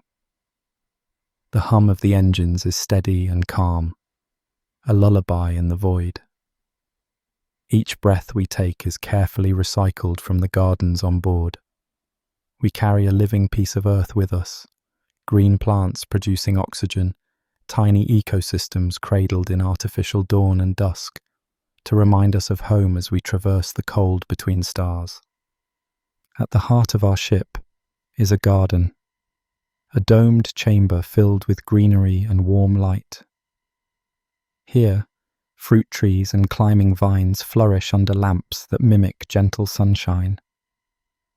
A small pond lies at the centre, its surface rippling softly from circulating air. Stepping inside, one can almost forget we are surrounded by the vacuum of space. This little oasis is where we go to ease our hearts and breathe freely. We tend the plants, trimming leaves and pollinating blossoms by hand. Some of us simply sit on a bench by the pond, listening to the faint rustle of leaves and the trickle of water over rocks. The scent of damp soil and green growing things evokes mornings in earthly gardens. For a while, we can almost forget the metal walls of the ship. Surrounded by thriving life, we are reassured that our mission carries the promise of new forests and fields. One day, we tell ourselves, these very saplings might take root in alien soil, under an open sky on our new world. Time loses meaning out here. Weeks blur into months, then into years, as we press onward through the void. Most of our companions lie in dreamless slumber, suspended in cryogenic sleep to await our destination. Only a few souls remain awake at any given time, tending to the ship and to each other in quiet vigil. They walk the hushed corridors under dimmed lights, listening to the soft whir of life support. In these long watches, they read, they dream with open eyes, and sometimes they gather at the observation deck to share a silent awe. Outside, uncountable stars surround us, yet an overwhelming solitude fills the space between their distant lights and our little world. Out here, between the stars, there is a silence that goes beyond mere quiet, an almost sacred stillness. The void is not truly empty. yet its few scattered atoms and dust grains are so sparse that we could travel for years without encountering a single mote of solid matter. Now and then, a tiny speck of interstellar dust collides with the ship's outer shields, creating a brief, silent spark of light. These moments are rare, tiny celebrations in the darkness. Beyond our windows, the universe looks serene and unchanging. We drift through a cosmic ocean so vast and still that time itself feels frozen, as though we are moving through a dream between one world and the next. Without the haze of atmosphere or city lights, the cosmos reveals its full splendor to us. The Milky Way spills across the darkness like a river of stars. Its dense heart, a gentle, silvery glow that we can see with unfiltered eyes. We float beneath this cosmic tapestry, marveling at the sight ancient humans once could only glimpse in fragments from the ground. Occasionally, a distant nebula comes into view, a faint, ghostly cloud of colour far off in the galaxy, or the pale smudge of a faraway galaxy beyond our own. These sights drift past slowly, reminders that we are voyagers in a realm so much larger than the world we left, a realm of infinite possibilities and wonders.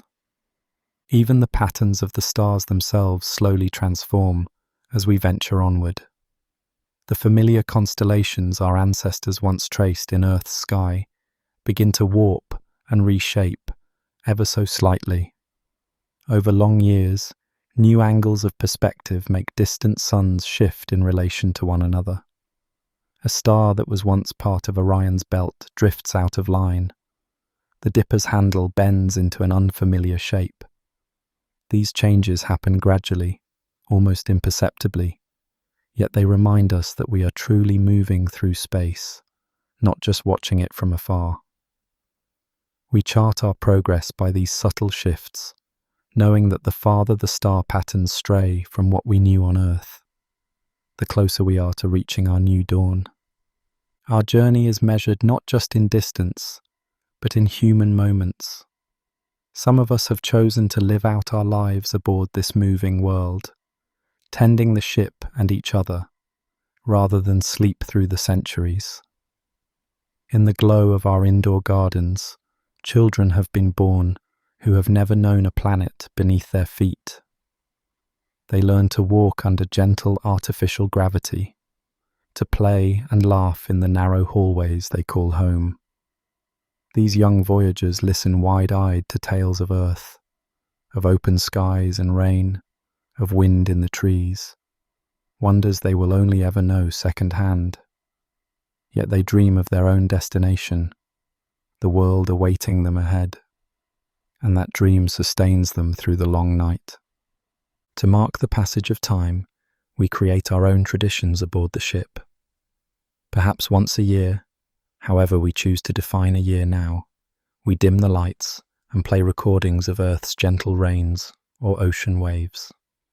In the stillness, we close our eyes and imagine feeling a cool breeze or the kiss of sea mist. These rituals comfort us, binding us to the home we left behind.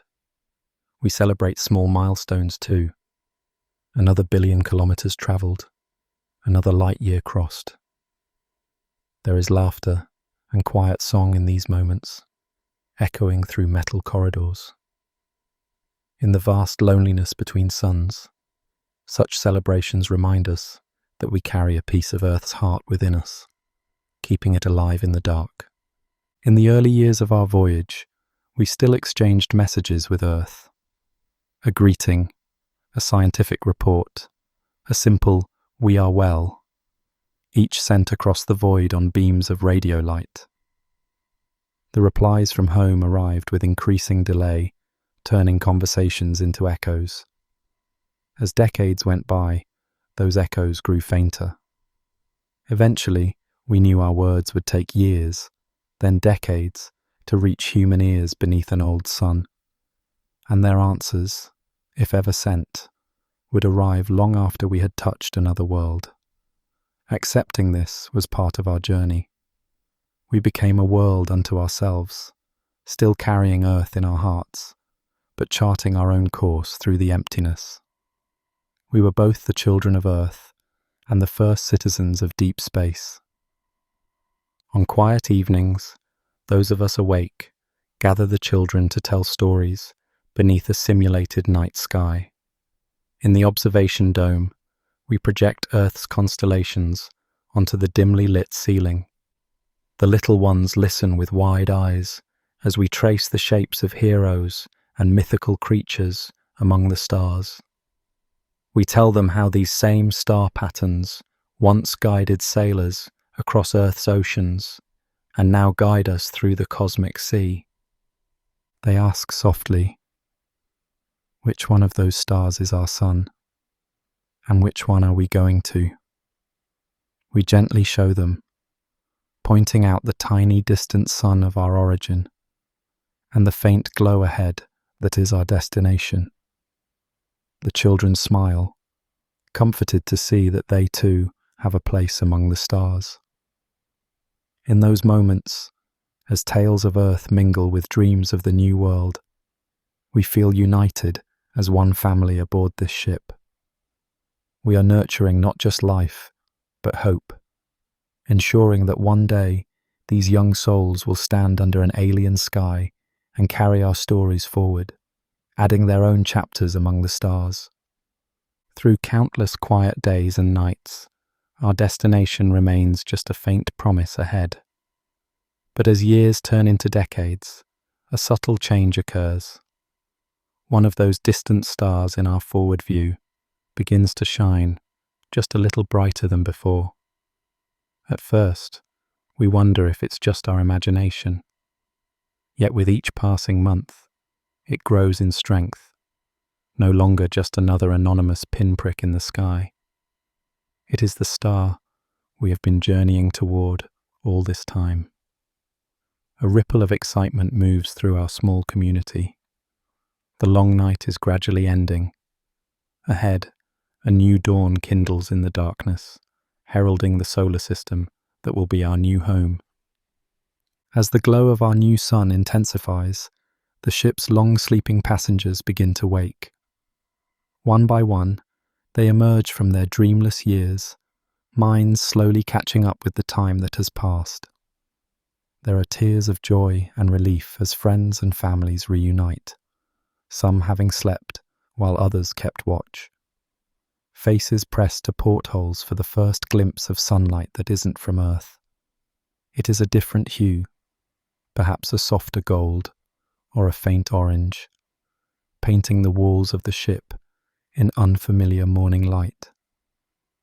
We bask in it quietly, letting it warm our faces. In that gentle radiance, we feel the reality. Our journey through the long night is nearly over. Our starship slips into the gravity well of this new sun, becoming part of its family of planets. We sail inward, past a silent sentinel of this alien system, a giant planet banded in swirling clouds, encircled by delicate rings of ice and rock. Its beauty is breathtaking and strange, a world no human eye has seen until now. We watch in awe as it drifts by, a reminder that we truly stand at the threshold of an untouched cosmic shore. Further in, we pass sparkling shoals of asteroids and cometary ice, the building blocks of planets, shimmering as they catch the starlight. Every million miles brings us closer to our destination, and anticipation wells with each new sight. At last, there it is, a delicate blue-green sphere emerging from darkness, half lit by the glow of its sun. Our second Earth. We gather at every window and screen to witness this long-sought sight. Swirls of white clouds dance over emerald continents and vast oceans. From space it looks achingly familiar, yet entirely new. We see ringed island chains and unknown coastlines, patterns of storms we've never observed. Some among us laugh, others cry softly, overcome by the beauty of it. Hearts pound with quiet exhilaration. All the years of travel, the generations of dreaming, have led to this moment. Just beyond those clouds lies the place where we will set foot and make a new home. We make our descent in a smaller landing craft, leaving the mothership gracefully in orbit. As we dip into the planet's upper atmosphere, a gentle shudder passes through the hull. Thin wisps of cloud streak past the windows, glowing in the alien sunlight. Below, the surface comes into clearer view. Patches of emerald green, the deep sapphire of oceans, and golden outlines of strange coastlines. Everyone aboard falls silent, hearts thumping softly in anticipation. The craft's thrusters murmur as they guide us downward. For a few minutes, we are suspended between space and ground, between the journey and its end, each of us lost in private wonder. Through a break in the clouds, we see our landing site approaching, an open meadow beside a calm, shimmering lake under a pale lavender sky. The landing craft settles onto the grass with a gentle sigh of its engines. For a moment, none of us moves. Sunlight pours through the viewport, illuminating motes of dust dancing in the cabin. Dust we stirred up from an alien world. We exchange quiet, excited glances. Finally, the hatch is opened. A rush of fresh air flows in, carrying unfamiliar scents of vegetation and moist soil.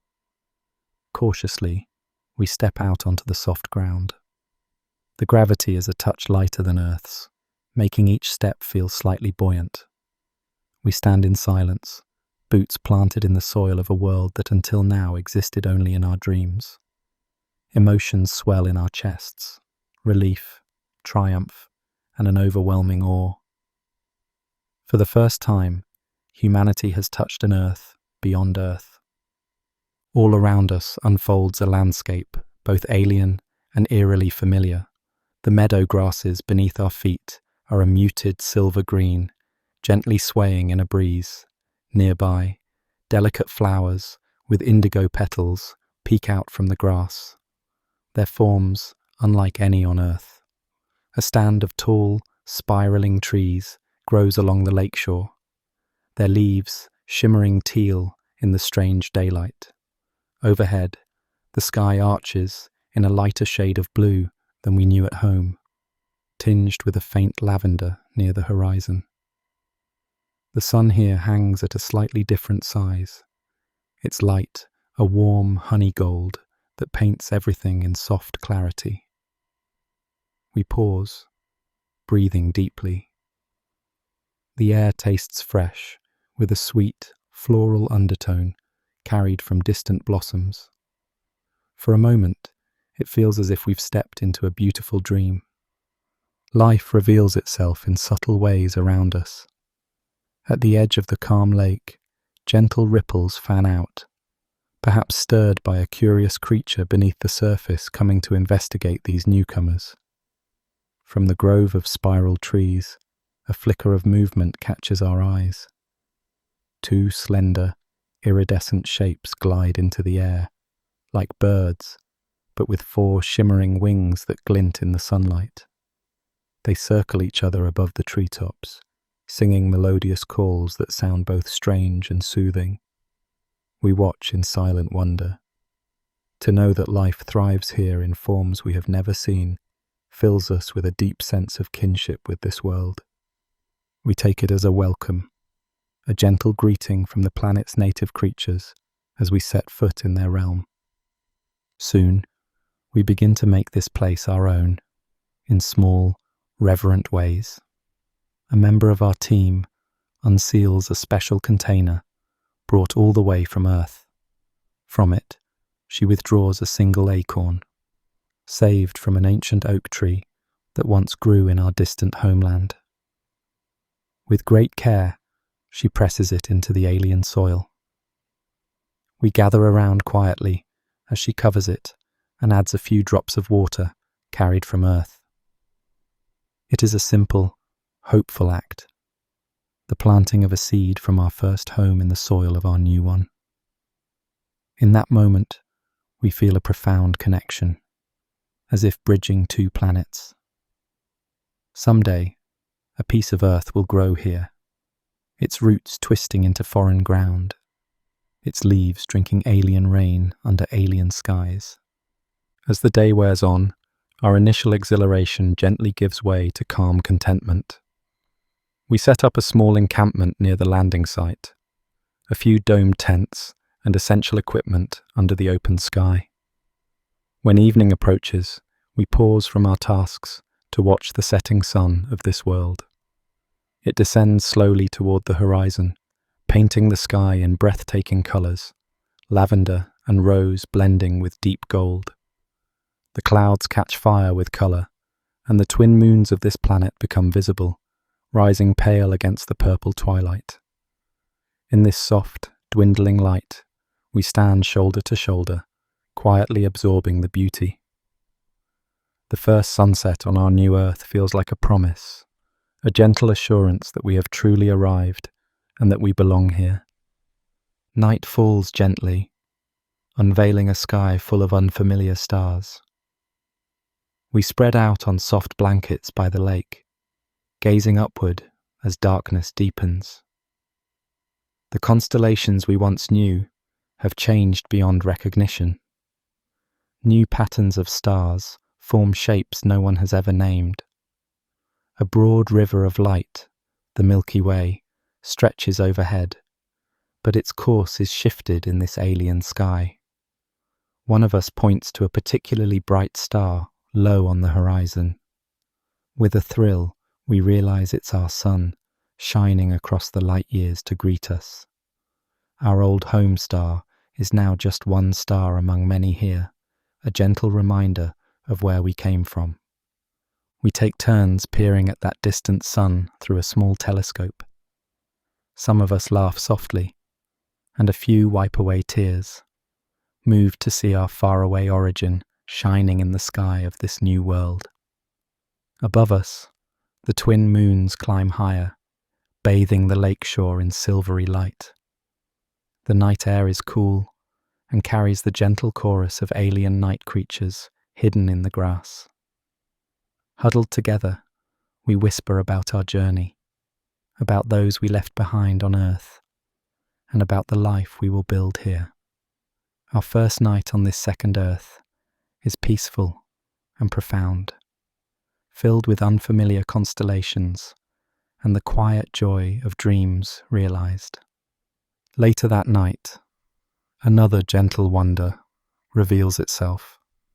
As a few of us wander near the lake's edge, our footsteps stir the shallow water and set it glowing. Every ripple we create lights up with a soft blue luminescence. We kneel down, swirling our hands through the cool shallows, and watch as tiny organisms respond with ghostly light. Laughter bubbles up quietly as we trace glowing patterns in the dark water. The shoreline twinkles with each movement, as if the stars above have fallen into the lake. In the quiet of the alien night, this simple, bioluminescent dance feels like a blessing. We realize this world holds countless surprises, each as gentle and wondrous as the last, waiting for us to discover them. Dawn on the new world finds us awake and filled with quiet energy. A soft mist clings to the meadow as the first rays of sunlight tiptoe over the horizon.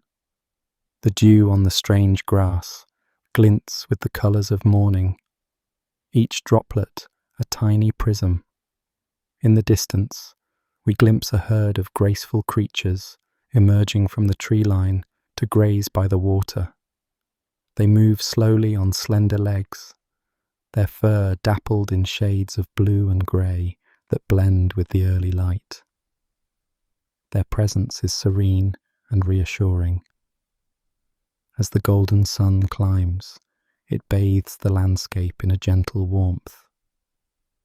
We savour the fresh morning air, listening to a chorus of alien birds greeting the day with lilting calls. It is the first full day on our second Earth, and it begins in beauty and peace. In the days that follow, we slowly expand our world beyond the landing site. Small teams venture out a little farther each day, treading carefully through forests of alien trees and along the pebbled shores of the lake. One morning, a few of us climb a gentle hill not far from camp. From its crest, we gain a breathtaking panorama. Rolling plains of silvery grass stretch toward distant ridges, and beyond them, faint blue mountains line the horizon. Another lake glints further away, catching sunlight like a mirror under the wide sky. We stand there a long time, letting the vastness of this new land sink in. As we explore, we move through this land with reverence. We touch the smooth, cool bark of strange trees and breathe in the spicy, sweet aroma of their sap. We kneel to examine delicate ferns with leaves of copper and violet, every footprint of an unseen creature in the soil, every distant birdsong or rustle in the undergrowth fills us with childlike wonder. With each discovery, be it a plant that curls its leaves at our approach, or a crystal-like rock glittering in the sun, we feel we are learning the language of this world. We are both explorers and guests here, grateful and humble, taking in the beauty, one sight, one sound at a time. Slowly, we begin to shape a home on this second Earth. Using lightweight materials carried across the stars, we assemble our first shelters on a gentle rise overlooking the lake. They are modest, dome-shaped dwellings that nestle into the landscape, designed to harmonize with the environment rather than alter it. We place them where the trees naturally part, disturbing as little of the meadow as possible. Day by day, our landing camp grows into a small village beneath the alien sky.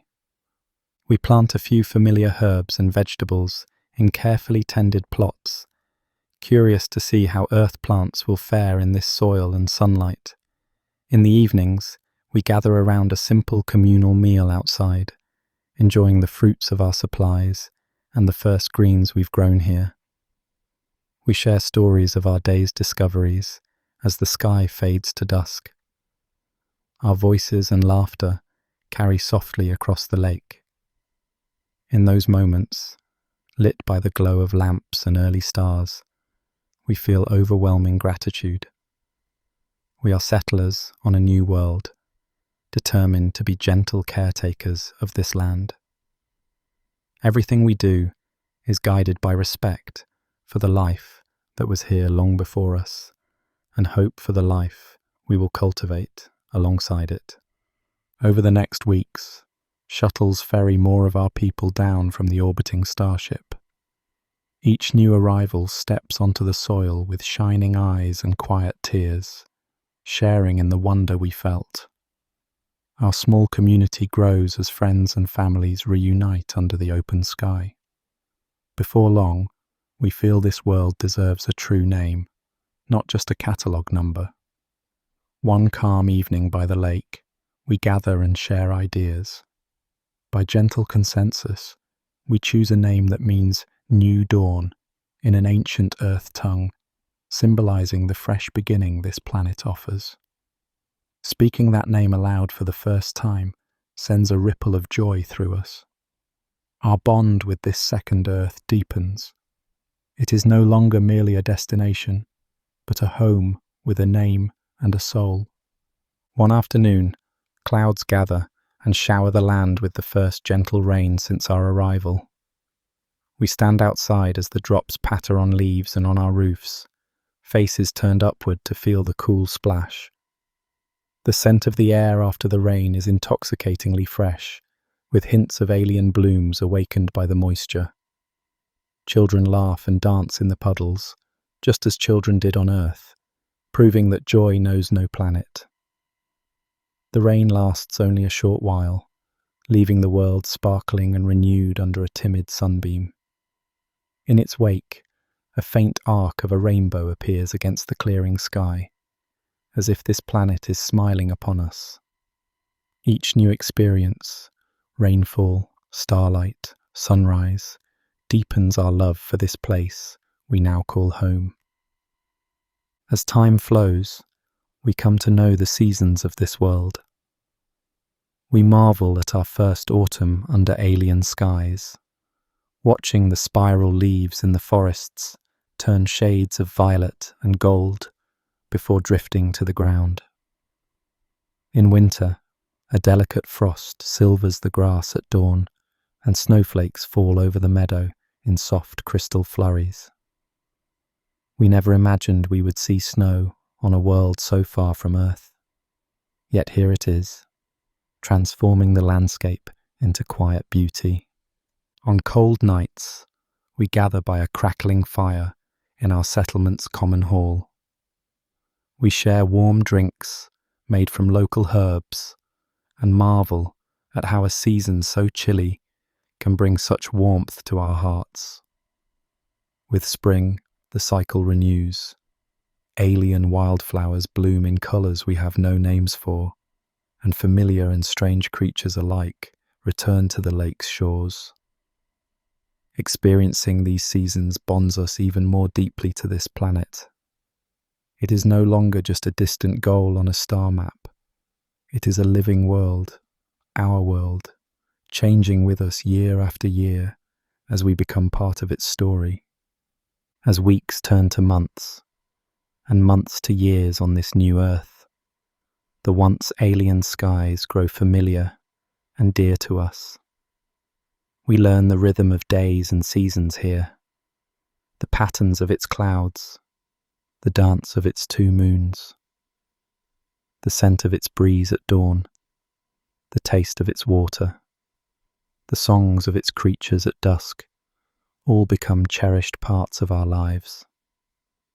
In the beginning, we often compared everything to Earth. Now we find ourselves loving this world for its own unique beauty.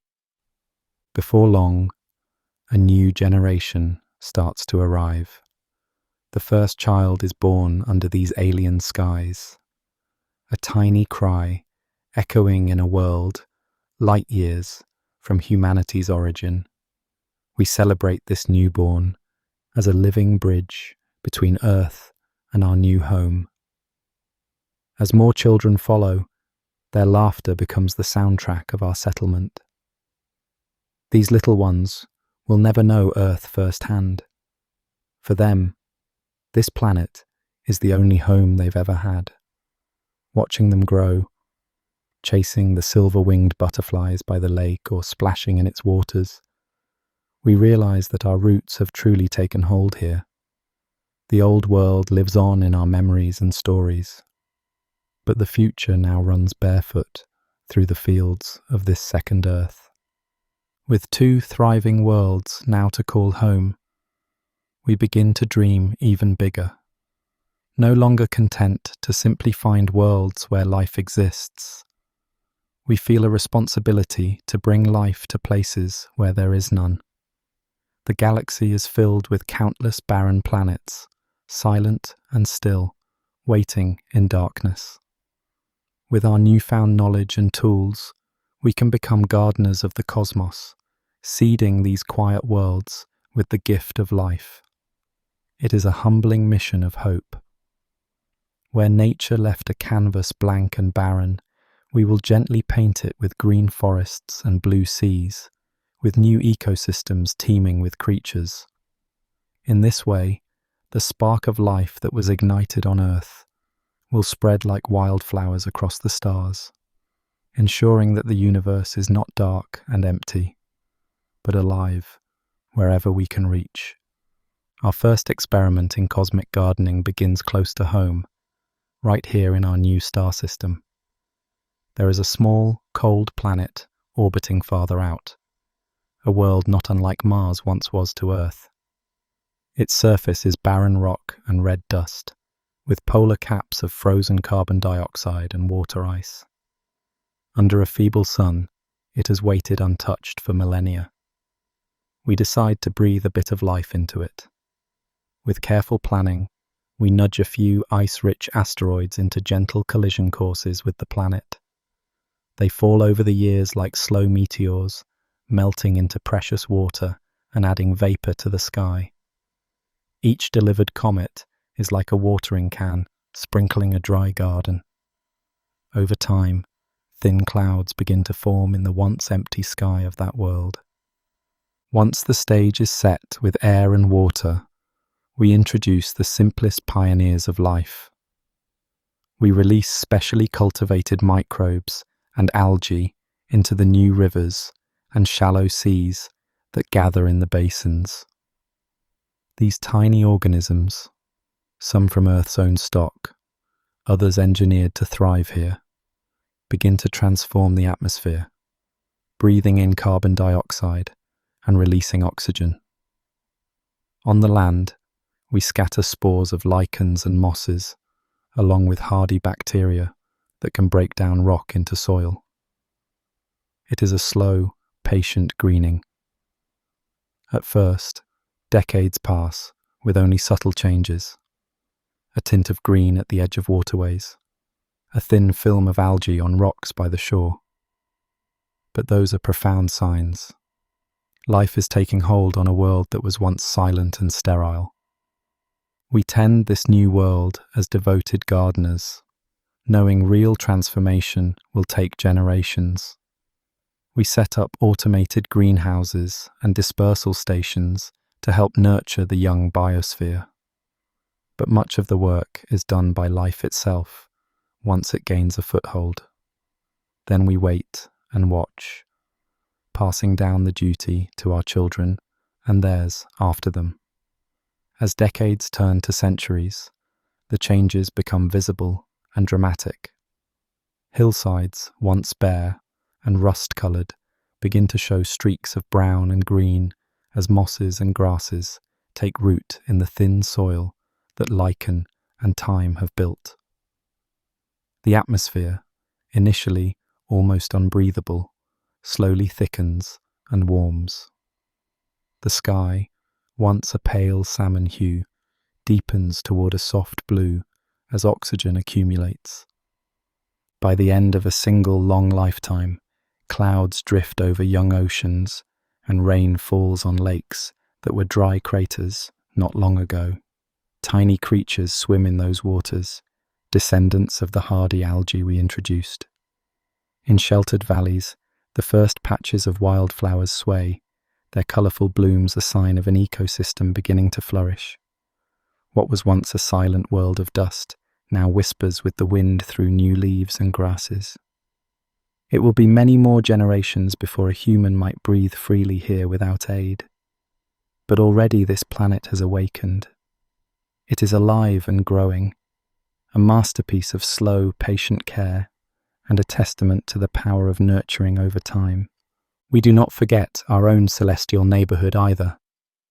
Even as we reach outward, we turn back to fulfill long-held dreams in our solar system. Mars, our red sibling planet, becomes one of the beneficiaries of our new gardening spirit.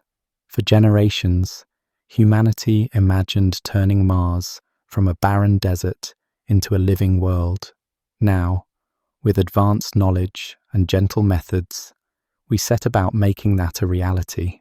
On Mars, we release carefully selected microbes into its iron-rich soil and position orbital mirrors to warm the cold surface. Slowly, the dusty pink skies begin to tint toward a faint blue as oxygen and moisture accumulate. Patches of green moss and hardy lichens appear along the edges of ancient riverbeds that have lain dry for eons. In sheltered craters, new lakes glimmer with melted ice from the poles, and simple algae dance in their waters. In time, tiny flowers bloom on Martian plains, descendants of Earth's hardiest plants. adding specks of violet and yellow to the rusty landscape. The Martian dawn, once greeted by silence, now comes alive with faint chirps of engineered insects and the soft whisper of wind through nascent grasses.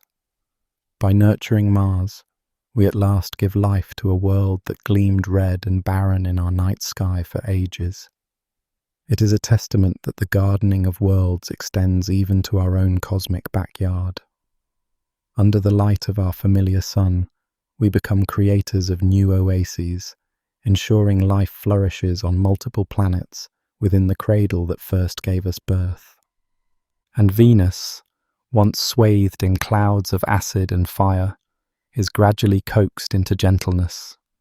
We seed its high atmosphere with hardy microbes to begin cleansing the toxic air, and slowly the thick haze lightens. Over centuries, pale sunlight reaches ground that had not seen day for millennia. In time, warm rains begin to fall on Venusian plains, and the first emerald patches of life take root in a land that was barren and burning. What was once a vision of hell becomes, by our careful touch, a sister world in bloom. Not all our gardens take root on natural planets. In the space between worlds, humanity crafts habitats where life can flourish in the void. We build vast domed biospheres and rotating cylinder worlds orbiting distant stars. Within these man-made havens, we recreate slices of paradise. Each habitat is sealed and life-sustaining, with air, water, and soil carried from our home worlds. We plant them with forests and fill them with creatures great and small, giving them new skies under glowing artificial suns. Inside these floating Edens, trees grow tall and green under glass domes, and waterfalls spiral gently in low gravity, forming shimmering curtains of water. Birds and butterflies flit about, unaware that beyond the transparent walls lies the endless night of space. These handmade oases show that even the emptiest corners of the cosmos can be sanctuaries for life. Each habitat carries the essence of Earth to places where no natural planet exists to receive it. Life thrives and adapts in each one, proving that the will to grow and blossom can take hold anywhere hope and creativity are planted. Buoyed by this success, we extend our gardening efforts further into the galaxy. We design fleets of small, intelligent probes to carry life's seeds to far-off barren worlds we might never see with our own eyes. These probes spread out like dandelion seeds on the cosmic wind, sailing through interstellar space for decades or centuries. Each is equipped with slumbering embryos of plants and colonies of microbes, carefully selected for the environment it will encounter. Guided by knowledge from our astronomers, the probes aim for planets with the right conditions, places with sunlight and water, but where life never gained a foothold on its own. When one of these robotic gardeners finally arrives after its long journey, it awakens and begins its careful work. Touching down softly on alien ground, it releases a trickle of water from its reserves to moisten a patch of soil. It sows hardy microorganisms and spores carried across the stars. Then it waits, monitoring the air and ground, nurturing the young life. Over years, the probe introduces new waves of organisms in planned stages. First the microbes to prepare soil and air, then lichens and simple plants to anchor the soil and pump oxygen skyward. Each step is measured and gentle. In this patient way, even distant planets start to stir with life, tended by our emissaries of growth, guided by the careful instructions we sent with them. Sometimes our probes find that nature has not been entirely idle. On rare occasions, a world we intended to seed shows faint signs that life has already begun there on its own. Perhaps just a few hardy microbes in a warm pool. or tiny lichens clinging to sheltered rocks. When we encounter these native sparks of life, we pause in reverence. We do not override them with our own organisms, for those beings are precious in their uniqueness. Instead, we step back and become observers and protectors. We watch with hope as those indigenous embers catch and grow. In those moments, we feel a joyful confirmation that life indeed can arise beyond Earth. Our role shifts from gardener to guardian, ensuring that nascent alien life gets its chance to flourish unimpeded. Eventually, we journey to one of the first worlds we cultivated to witness the fruits of our labor. We land on a planet that, within living memory, was a lifeless rock. Stepping out of our craft, we find ourselves in a landscape utterly transformed. Under a pale golden sky, forests of trees, grown from earth seedlings adapted over generations, now blanket the hills. Broad rivers flow where once there were only dry valleys, their waters sparkling with fish we introduced long ago. We walk carefully, wearing light respirators in the still thin air, and explore a valley where grass and ferns sway gently. Above us, winged creatures flit among the canopy, descendants of birds and insects we once set free here, now wild and at home. On the ground, small four-legged animals rustle in the underbrush, thriving in this habitat that did not exist a few centuries before. It is like walking through a dream, a garden that began with our guiding hand, but has grown into its own rich, untamed world. The air carries the earthy perfume of soil and the sweetness of alien flowers.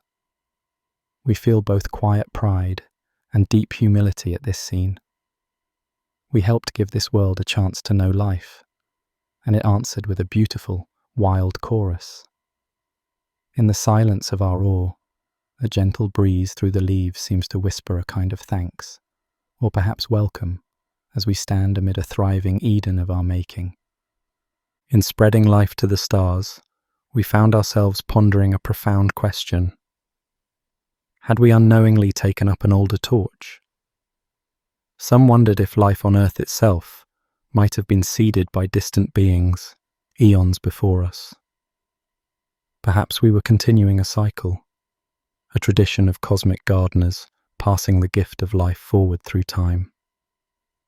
There was no way to be certain, but the idea was both comforting and wondrous.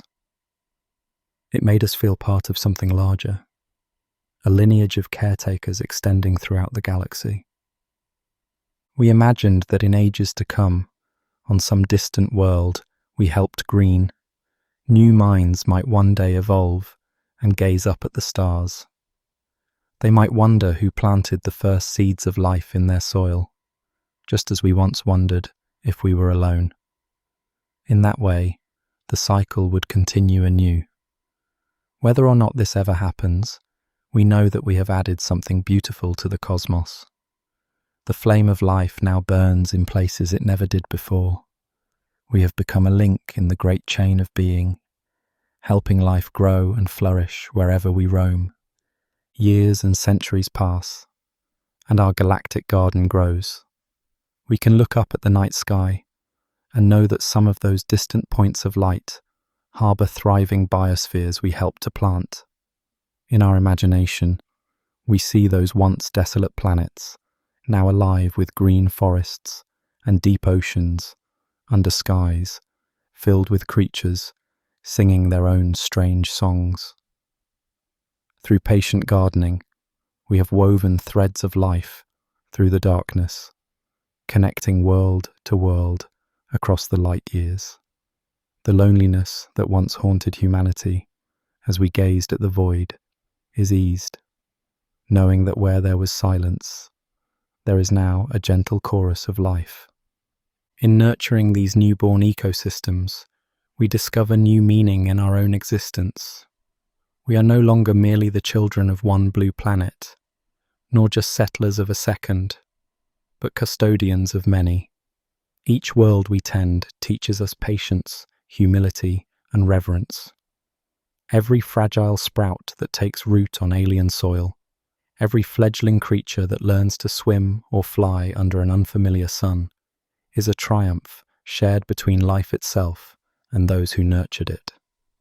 Standing amid our galactic garden, we feel a profound kinship with all life. It has made us gentler and wiser, and deeply grateful to play a part in the blossoming of the cosmos. As we sow life across the cosmos, we too are transformed by the journey. The people who first set out for the stars would scarcely recognize what we have become after so many generations.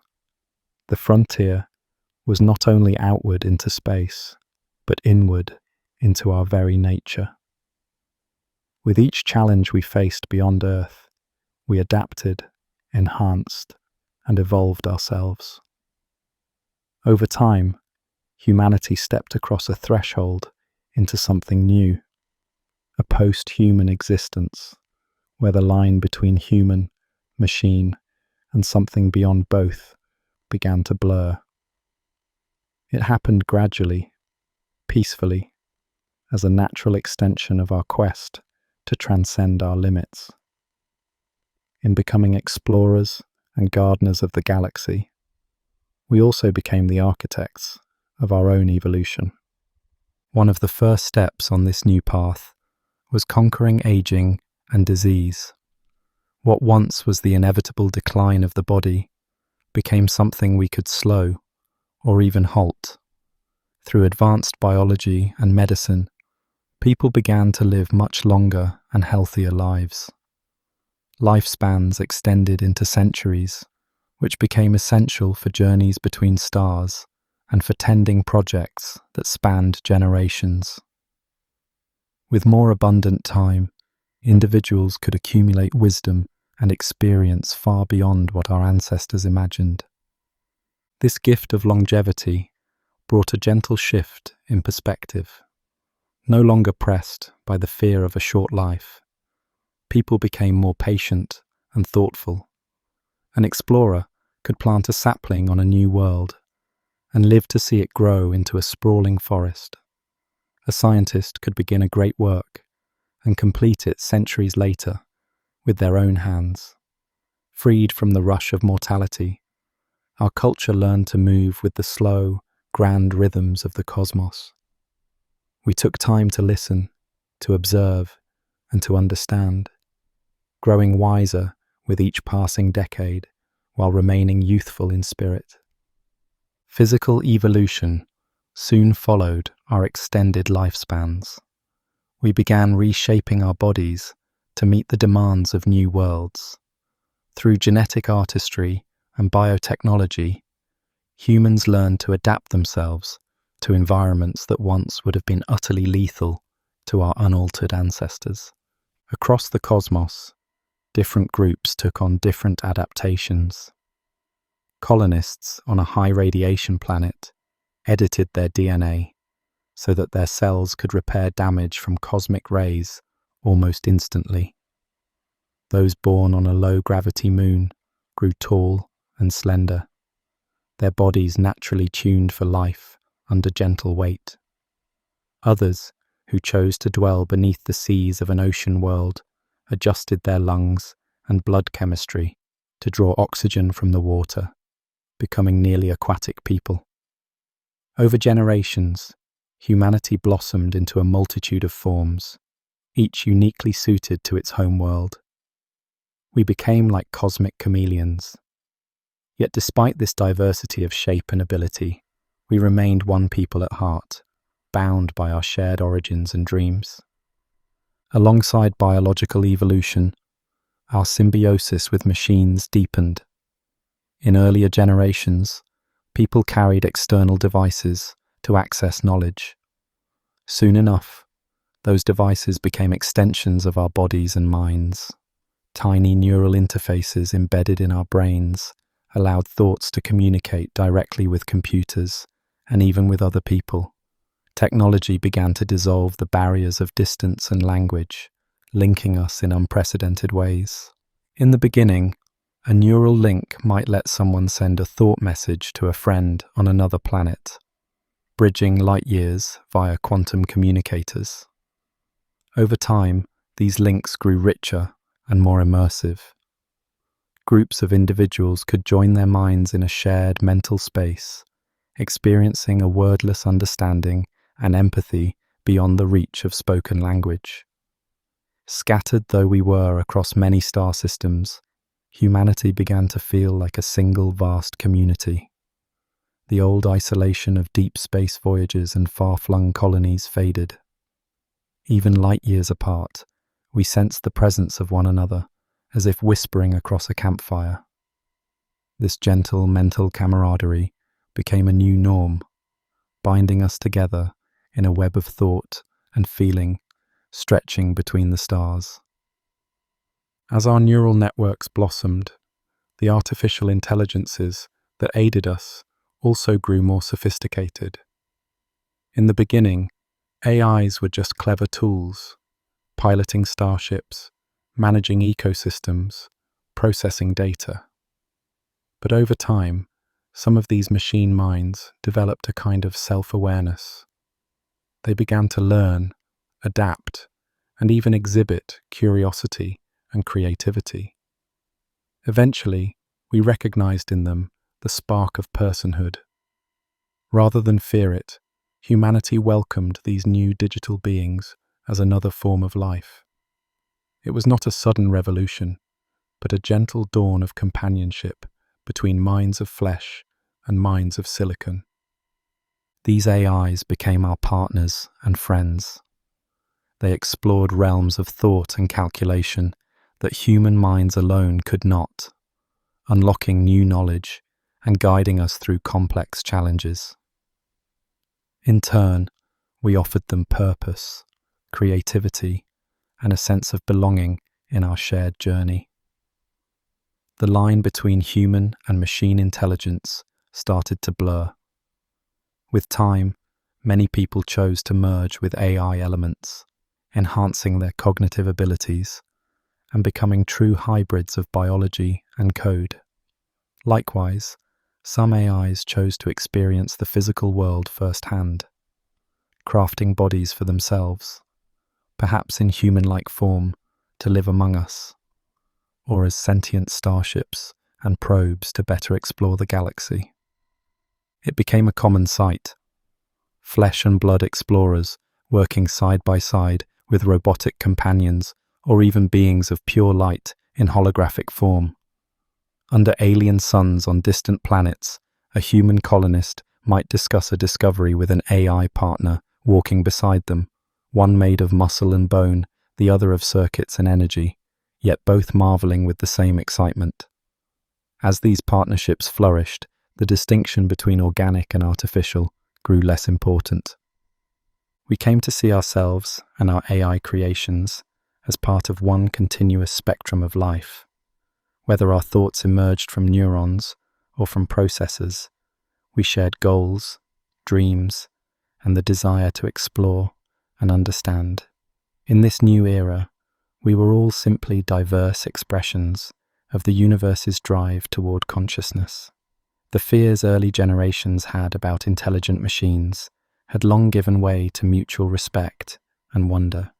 Together, human and AI minds charted the stars and unraveled mysteries, each enriching the other. In the grand journey of life, we moved forward as one, made stronger and wiser by our union.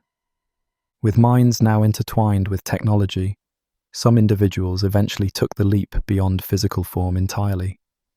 The long-imagined idea of uploading consciousness, transferring a mind from a biological brain into a digital medium, became reality. At first, only a courageous few chose to live as sentient software, existing within quantum computer networks aboard starships or distant colonies. But as the process proved successful and fulfilling, more people followed. They found a unique kind of freedom in being unbound by a single body or a single place.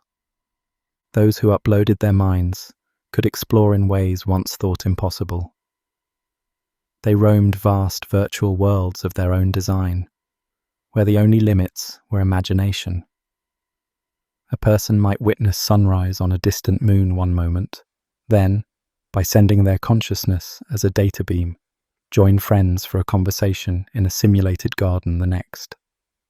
No spacecraft or cryosleep needed, only light and code ferrying their awareness across the galaxy. Some of these digital explorers chose to remain mostly in virtual realms, rich, layered universes where minds met and played, transcending the laws of physics. Others took on important roles in the physical world by inhabiting starship systems or robotic bodies, acting as guardians, pilots, or ambassadors, connecting far-flung colonies. For many who lived as information, existence became a continuous journey rather than a finite tale. Minds could be backed up, shared, or restored in new forms. Death itself grew rarer and more abstract, often a matter of choice rather than inevitability. Still, most digital beings kept a connection to the organic life they once knew. They would download into temporary bodies, some biological clones, others mechanical, when they wished to feel the tangible joys of physical life again, to walk under an open sky, to swim in an alien sea, or to embrace a loved one once more.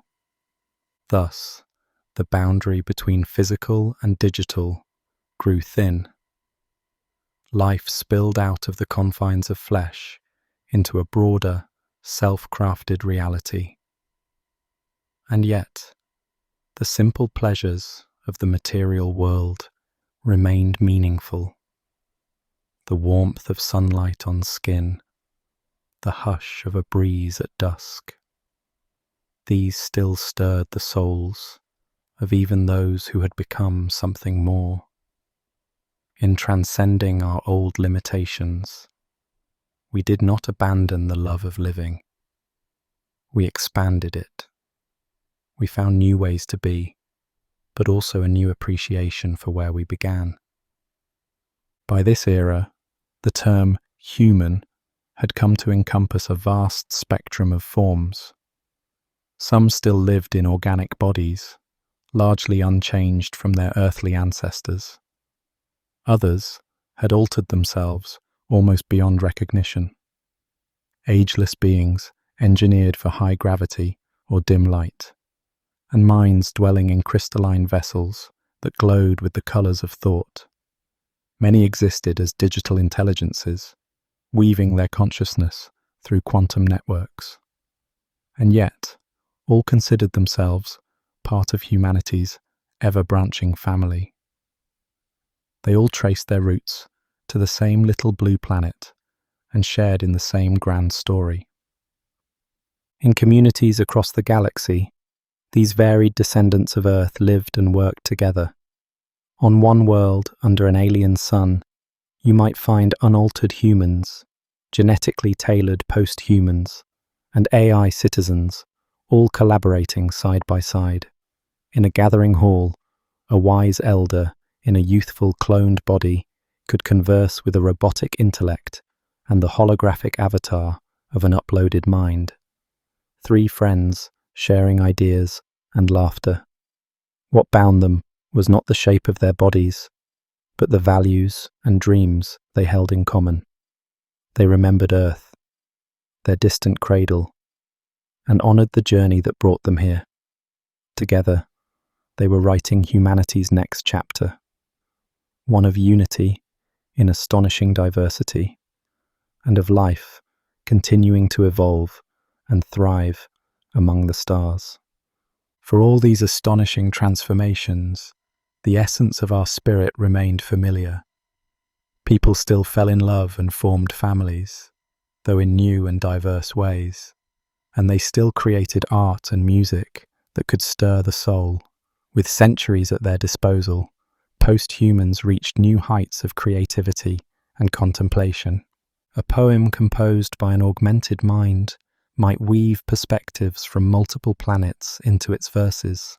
A piece of music could blend the voices of an AI chorus with the rhythms of a distant pulsar, creating harmonies that resonated in both machine and human hearts.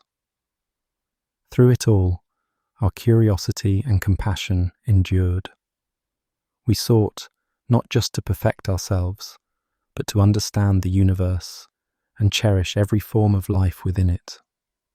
Love, wonder, humor, and hope. These core facets of being continued to shine. No matter how far we evolved beyond our original humanity, those basic truths remained. In the end, we were still children of the cosmos, filled with awe and eager to feel the mystery that lay beyond the next horizon. Empowered by our new abilities and unity, we dared feats once thought impossible. We harnessed the energy of entire stars, building immense structures that encircled suns to capture their light. These Dyson rings and spheres became artificial worlds, giving us vast new habitats bathed in perpetual daylight. We gently rearranged orbits of lifeless planets, turning unstable systems into harmonious ones. We even learned to tap the edge of black holes for energy, using their gravity as cosmic engines. Some of our far future descendants, powerful machine collectives and wise digital minds, began to ponder journeys beyond the Milky Way. We sent the first exploratory probes into the intergalactic dark, toward neighboring galaxies that glimmered like islands of light in the void. We had become cosmic architects, guiding the growth of life and intelligence across star systems and millennia. Yet for all these godlike endeavors, our approach remained humble and caring. We saw ourselves not as conquerors, but as gardeners and shepherds of the cosmos. Every achievement, from building a sphere around a sun to decoding secrets at the galactic core, was met with reverence. With each bold step, we felt a growing responsibility to preserve the beauty of the universe, even as we gently transformed it. In the far future, a lone traveler returns to Earth, the birthplace of our kind. Much of our old home is now a quiet sanctuary, preserved and cherished by those who remember. The traveler walks along a familiar coastline at twilight, through an ancient forest that has reclaimed the land. The air tastes of salt and carries the scent of pine and moss. Standing on a cliff above the gentle roar of waves, they look out over the ocean and then up to the darkening sky. The constellations above are at once familiar and subtly changed by the march of millennia. Among those stars are suns where humanity has left its mark, worlds we seeded with life, and planets where our descendants now thrive under alien skies. There are distant spheres encircling suns, harvesting starlight to nourish billions of lives. The traveler knows that each shimmering point of light is not just a distant sun, but a place where the legacy of Earth has taken root. They smile gently, feeling a profound peace as the stars blink into view one by one. In this quiet moment on Earth's shore, past and future seem to merge. The ancient cradle of humanity and the countless new worlds beyond are all part of one unbroken journey. The traveler closes their eyes and hears the same soothing ocean that our ancestors listened to ages ago. When they open them again, the first true night stars are twinkling above the water, beckoning onward. Even from this beloved Earth, the journey is not over. There are always new horizons rising in the darkness, waiting for us to explore when the time is right. And so, we drift onward, deeper into the boundless story of the cosmos. In the silent darkness before dawn, something begins to stir. For billions of years, the universe expanded in cold splendor. Stars and galaxies forming and wheeling without awareness. Yet slowly, quietly, amid the glittering chaos, a new sensation emerged. Where once there were only swirling gases and silent rocks, now there is the spark of perception. A cosmic consciousness is beginning to awaken. From scattered corners of the galaxy, on tiny worlds bathed in starlight, life opens its eyes. Fragile and curious, these first beings gaze up at the night, not yet knowing they are the universe beholding itself. Over eons, simple creatures become more complex, sensing and feeling, striving under strange skies. Each flicker of mind is like a small flame in the cosmic dark. With each new spark, the darkness grows a little less absolute. The cosmos, vast and ancient, is no longer a stranger to itself. We humans are among those flames. Born of star stuff and cosmic dust, we think and dream. And through our eyes, the universe has learned to look back upon its own stars. In our laughter, in our questions, in our moments of wonder, the cosmos finds a voice. It speaks in the poetry of our thoughts and the curiosity that drives us to explore.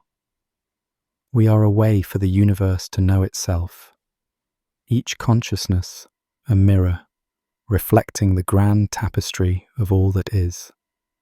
Imagine distant civilizations on far-flung planets, each under its own alien sky. Perhaps on one world, a sky glows green under twin suns, while on another, an endless dusk is cast by a dim ruby star. Their constellations would be strange, their moons might be many. And yet, under each unique heaven, curious minds could arise to seek meaning in the stars above. Some of these civilizations may have arisen long before us. Others may yet be unborn in the cosmic future. If they exist, they too add to this chorus of awareness.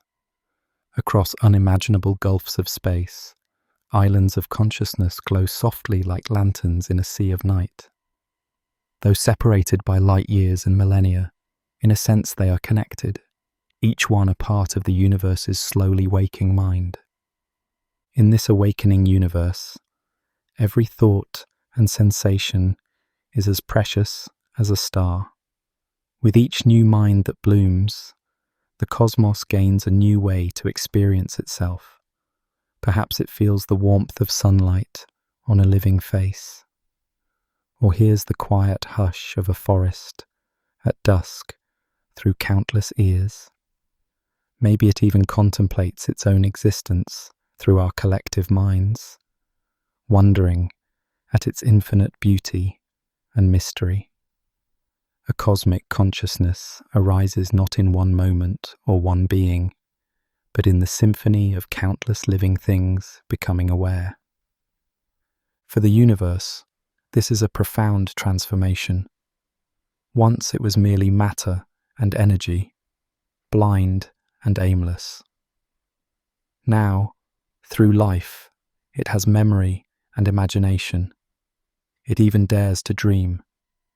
Within us, and perhaps within other beings beyond our sight, the universe dreams of itself. It conjures up stories of how it began and how it might one day end. It asks questions of meaning and purpose, quietly pondering its own nature through the minds it has cultivated over the ages. Think of the first creature that ever felt the light of consciousness, however faint, flicker in the darkness. That moment, perhaps on a young planet beneath a pale sun, was like the universe taking a first breath, softly exhaling awareness into the void. Since then, the breaths have grown deeper and more resonant. Now here we stand, billions of years later, capable of reflecting on the cosmos as a whole, our science and art, our philosophies and prayers. All these are the cosmos talking to itself, learning and feeling. Yet even as the cosmic mind awakens, it remains gentle and humble. It does not master the stars, but listens to them. The awareness spreading through the universe does not control the galaxies. It marvels at them. We gaze at the Milky Way arching overhead and feel both tiny and immense. Tiny as individuals, yet immense in that we are inseparable from this great unfolding story. In our hearts, when we feel awe under a starry sky, is that not the universe feeling awe at itself? In quiet moments, one might sense a kind of cosmic companionship, as though the starlight itself recognizes us, its kin, and the vast darkness holds us lovingly, glad to finally be seen. Perhaps the universe has been waiting, across the eons, for these brief flashes of sentience to arise and keep it company. Now that awareness is here, however fleeting, the cosmos is no longer alone in its expanse. Through our open eyes, it beholds the glow of galaxies and the colours of nebulae. Through our open hearts, it feels wonder and longing. What might become of this cosmic consciousness that has begun to flicker awake? Could it grow brighter, more unified over time? Perhaps in some far future, the myriad islands of awareness, ours and others, will connect in ways we cannot yet imagine. Ideas and messages might one day bridge the abyss between stars. Minds might merge with machines and light, spreading intelligence far and wide until every corner of the galaxy is thinking and feeling. In such dreams, one can imagine the universe becoming self-aware in a literal sense, an intricate web of consciousness linking star systems, a galaxy-wide mind that understands itself as one being composed of trillions of points of awareness. But even if such grand visions never come to pass, in this moment, the awakening already has value beyond measure. However sparse and rare life may be in the cosmos, it matters. Every conscious moment, every gentle thought, is like a jewel in eternity.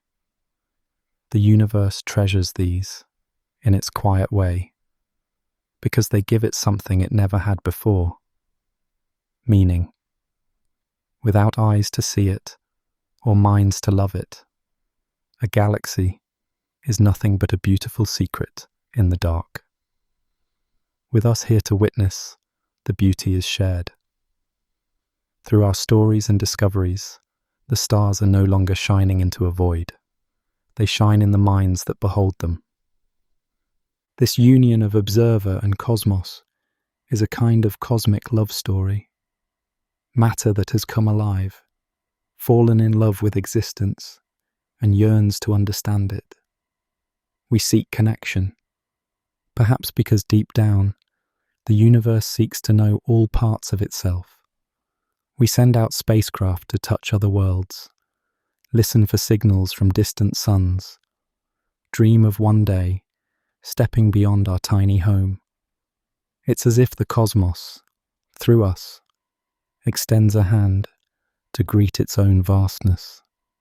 Each new discovery, each new bit of knowledge, is the universe peeling back a layer of its own mystery and marveling at the revelation.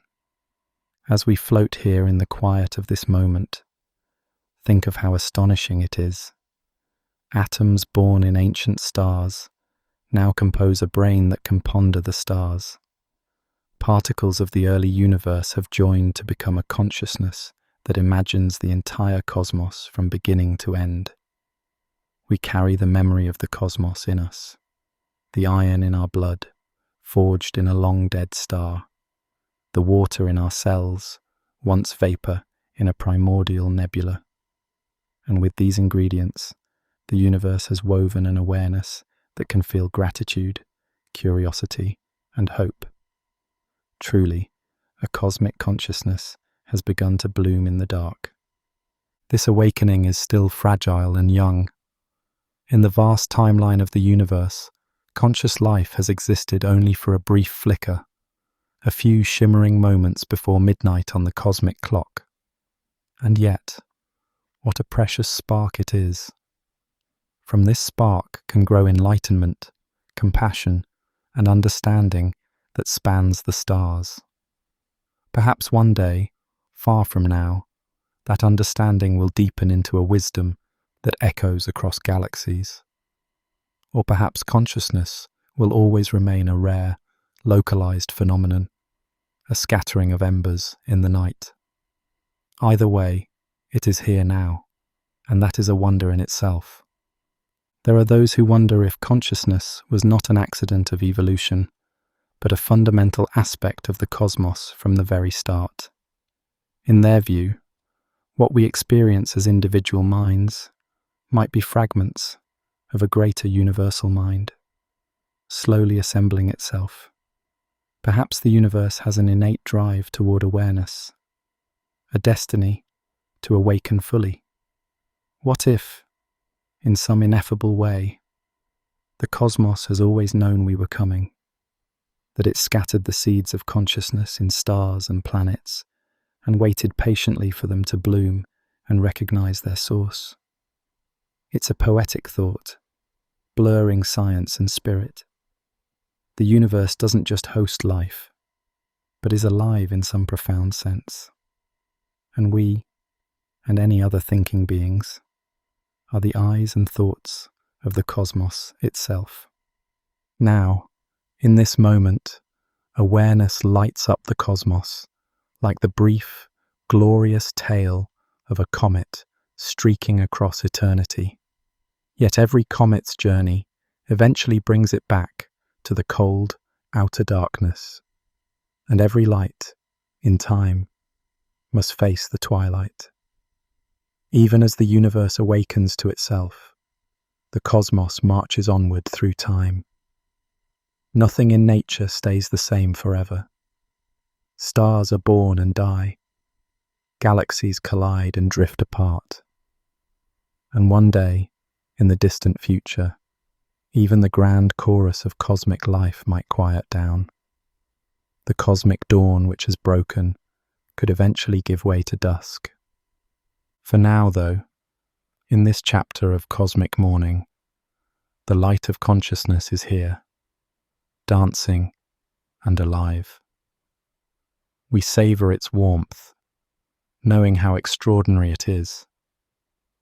And quietly, at the edges of our understanding, we acknowledge what lies ahead in the far future. The universe, which has only begun to know itself, will continue its story beyond our imagining. As we prepare to follow that story further, a gentle hush falls.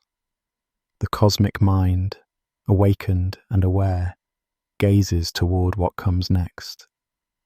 Time flows onward, and the youthful glow of the cosmos gently begins to dim. In a far-flung future, the universe enters its long afternoon, drifting slowly toward an evening of unimaginable length. The stars, once so numerous and radiant, age and wane. One by one, across eons, they exhaust their bright fuel. Massive blue stars lived fast and died young, bidding the cosmos early farewells in brilliant supernovae. Now, even the sturdy, long-lived stars, golden suns like our own, and the small red dwarfs glowing dimly like embers, one day they too will falter and fade. Picture a galaxy billions of years from now. Its grand spiral arms have grown sparse as new star formation has nearly ceased. The nebulae are empty nurseries, their gas long since spent. Ancient red stars cast a faint, ruddy light over starless voids. Here and there a flicker might mark the last throes of a dying sun. Perhaps a white dwarf flaring for a moment, or a final supernova sending out one last shout of light. But such events become ever more rare. The nights of that far time are darker and longer, with fewer beacons to pierce the cosmic sea. In such an incredibly aged universe, the passage of time itself takes on a different character. With so little happening from one epoch to the next, millennia blur together in the quiet. Millions of years might slip by without a single new spark to light up the darkness. The cosmos has entered a nearly timeless state, a slow twilight where change is glacial, and rare events stand out like the brief flare of a match in a vast, dark hall. This protracted calm is the universe's long exhale, a leisurely sigh that has been eons in the making. As the ages roll on, galaxies themselves grow quiet and still. The once bright tapestry of the cosmos fades into a gentle dusk. The great clusters of galaxies recede from one another, pushed apart by the ever-expanding space between them. Each island of stars becomes more isolated in the vast darkness, until from any given galaxy, no others can even be seen. The universe expands towards solitude, each surviving collection of stars stranded in an ocean of night. Within those lonely galaxies, the changes continue. The largest stars have long since vanished in their fiery finales, leaving behind neutron stars and black holes as silent monuments to their passing. Medium stars, like our Sun, swelled into red giants and shed their outer layers as ethereal nebulae, then settled down as white dwarf embers. Over trillions of years, even those white dwarfs cool further, their faint glow reddening and then slipping beyond visible light. They become black dwarfs, cold, dark spheres carrying the mass of a star, but no longer any shine. These invisible husks drift through the darkness like the ashes of a long-quenched fire. In this long farewell, even the small red dwarf stars, once the steadiest beacons, burning slowly for trillions of years, finally near the ends of their lives. They were the night lights of the cosmos, persisting after all larger stars had died. But time is relentless. Eventually, after an unimaginable span, the very last red dwarf will fuse its final atoms of fuel. There may be a faint last flicker, a soft sigh of light, and then it too will go dark. Imagine that moment, the universe without any starlight at all. The sky that was once filled with the glow of billions of suns is now nearly black. Only the afterglow of ancient energy and the dim shine of exotic objects remain. It is a serene darkness, not sudden, but gradually arrived at, like a long twilight settling over the cosmos. The stars bid their farewells slowly, graciously, each leaving behind a remnant or a memory in the form of faint traces. White dwarf embers, neutron star sparks, black hole echoes. Now the stage belongs to darkness, and to the subtle energy that still whispers through space. In that deep future night, what remains of the galaxies? Many will have been transformed. Some stars were tossed out of their galaxies entirely in wild gravitational dances eons ago, wandering the intergalactic void. Planets, long frozen as their suns died, either drift alone or circle the cold remnants of stars. Black holes, both the supermassive ones at galactic centers and the smaller ones born from supernovae, persist as silent sentinels. They slowly consume any stray matter that drifts too near. But as time goes on, even that feast grows scarce. The universe has become a quiet, nearly empty place, with only these dark gravitational wells marking where brilliant constellations once shone. Yet this twilight cosmos is not a scene of despair. There is a profound peace in the gradual dimming of the lights. It is the natural ebb of a long day. Every star that lived had its moment to shine and share its light. Each illuminated its corner of the cosmos, nurtured planets, perhaps even gave life a chance. Now, as each flame goes out, it does so gently. The cosmos is not plunged into chaos by their absence, but rather into a calm, starlit night. There is a soft reverence to this fading of starlight, as if the universe itself is honouring the service of each star with a tranquil rest. If one could stand on a world in this distant era, perhaps the rocky remnant of a solar system lit only by the ghostly glow of a white dwarf, the sky overhead would be a sparse scattering of faint red pinpricks. No bright band of the Milky Way glistens across the heavens. No familiar constellations remain. Only a few dim points where once there were many. The familiar lights that filled the night in the universe's youth have quietly slipped away.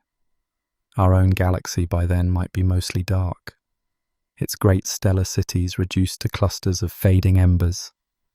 And beyond, the distances between galaxies have stretched so vast that the nearest galactic neighbour is invisible, far beyond any horizon we can see. This long farewell is a slow embrace of night. Trillions upon trillions of years pass uncounted as the universe glides into darkness. Perhaps by this time, no observers remain to mark the extinguishing of the final star. Or if some far future beings exist, perhaps artificially sustained or evolved to survive the cold, they would witness a spectacle both solemn and sublime.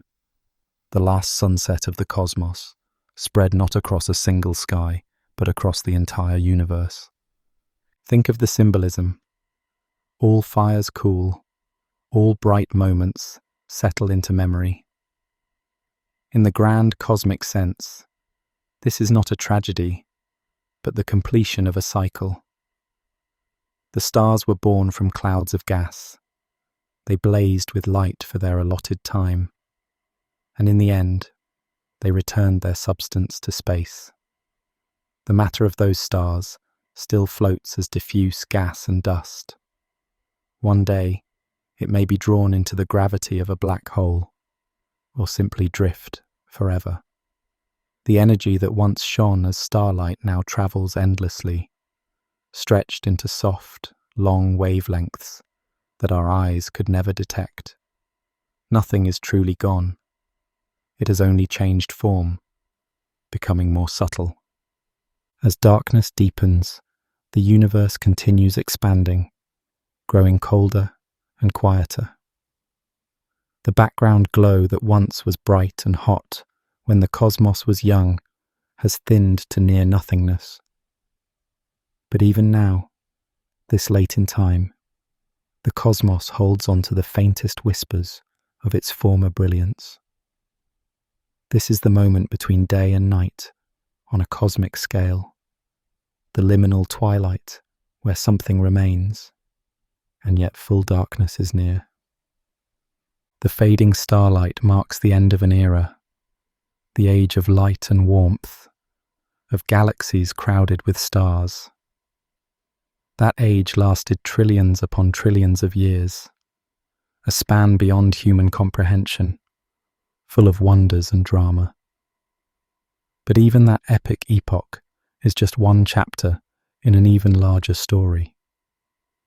As the last lights dim, we prepare to turn the page to what comes after the age of starlight. A gentle darkness gathers, wrapping the universe in a quiet veil. And in that darkness, only echoes and memories of the light persist. The story is not over. Even in silence and shadow, there are things to be found, messages to be heard. The cosmos remembers its shining past, holding it in particles and rays that still drift. In this gentle night, we lean in to listen to those lingering echoes, the memory of light that still softly speaks in the dark. Long after the last star has flickered out, the universe is not truly dark or silent. In the great cosmic night, faint glimmers and whispers still roam the expanse. These are the echoes of light from ages past, the memories of a universe that once blazed with brilliance. Every photon that ever shone from a star continues its journey, travelling outward endlessly. Though the stars that birthed them are gone, their light lives on as a ghostly presence. The cosmos holds these ancient rays like cherished recollections, each one a fragment of the story of light. Imagine those final photons from a dying star streaming into space as the star said its farewell. They carry with them the imprint of their origin, the unique spectrum of that star, its particular colour and character. Eons later, those photons may still be flying through emptiness, stretched and diluted by the expanding universe, yet still bearing witness that once, long ago, a star shone here. In the deep future, an intrepid traveller, if one could exist, might catch a handful of these wandering photons and read in them the tale of a sun that set trillions of years before. There is also a primordial light, far older than any star, that still bathes the universe. In the beginning, when the cosmos was young and hot, there was a brilliant flash, the afterglow of creation itself. We know it now as the cosmic microwave background, a gentle whisper of warmth coming from all directions. Over billions of years it has cooled and dimmed, its fierce brightness mellowed into a faint murmur. But it persists, a memory of the dawn of time. In the far, far future, even this background light will be stretched into obscurity, its once bright song lowered to an almost inaudible sigh. Yet even then, some trace will remain, an almost ghostly presence suffusing space with the last fading memory of the universe's fiery youth. The memory of light isn't only carried by photons, it lives in other cosmic echoes as well. Particles stream through space that were born in the hearts of stars and in cataclysmic events. Neutrinos, those almost weightless messengers, fly straight through entire planets without a sound. Countless neutrinos were cast out during every supernova, carrying away the energy of those stellar deaths. Now they wander the cosmos eternally. Though invisible and silent, they are like tiny time capsules, relics of a star's final moments or of nuclear reactions from ages past. In the far future, the universe will be filled with an ocean of these ghostly particles. They are the lingering presence of all the light and heat that once was. Even the fabric of space-time carries memories. Long after two black holes collide and merge in a faraway epoch, the ripples of that collision, gravitational waves, continue to spread through the cosmos. These ripples grow weaker and more rarefied as they travel, but given enough time, they traverse unimaginable distances. In the deep silence, after all else has faded, one might imagine the very structure of space still reverberating faintly with echoes of ancient dances of stars and galaxies, It is as though the universe itself remembers every event, every stirring, by the impressions left on its space-time fabric. Even the mighty black holes, those great silencers of light, will eventually have their say in this quiet night. Over incomprehensible timescales, they too will fade. In their final moments, black holes release a faint whisper of energy known as Hawking radiation, the last soft glow of heat in a universe gone cold. This ultra-subtle light, emanating from the very fabric of space-time around an evaporating black hole, might be the final chapter of Starlight's long story. It is as if the universe is determined that every object, even those that once devoured light, should contribute one last ember to the cosmic memory before all settles into darkness. In this way, nothing is completely forgotten. The universe holds on to whispers of its past, carrying them forward through the void. The darkness of this late era is not an emptiness devoid of history, but rather a library of subtle traces. If some consciousness or curious observer could somehow endure, they might listen to this quiet library of night. They would find that even when there is no new light to see, there are stories still travelling, written in the faint energy that permeates the cosmos. Think of each photon or neutrino as a note of music played long ago, still echoing in a great hall after the musicians have gone. The grand symphony of the stars may have concluded, but the hall of the universe still softly resonates with its final chords. Drifting in the lonely dark, those echoes might overlap into a gentle harmony of memory, a cosmic lullaby humming just below the threshold of perception. These echoes from eternity are gentle companions to the darkness. They do not illuminate the way a sun once did. Instead, they provide a sense that the darkness itself is not truly empty. It is imbued with the faint afterglow of all that came before. Just as the night sky on Earth is not absolute black, but sprinkled with the delicate light of distant stars, so the ultimate night of the universe is tinged with the far-off glow of its own past.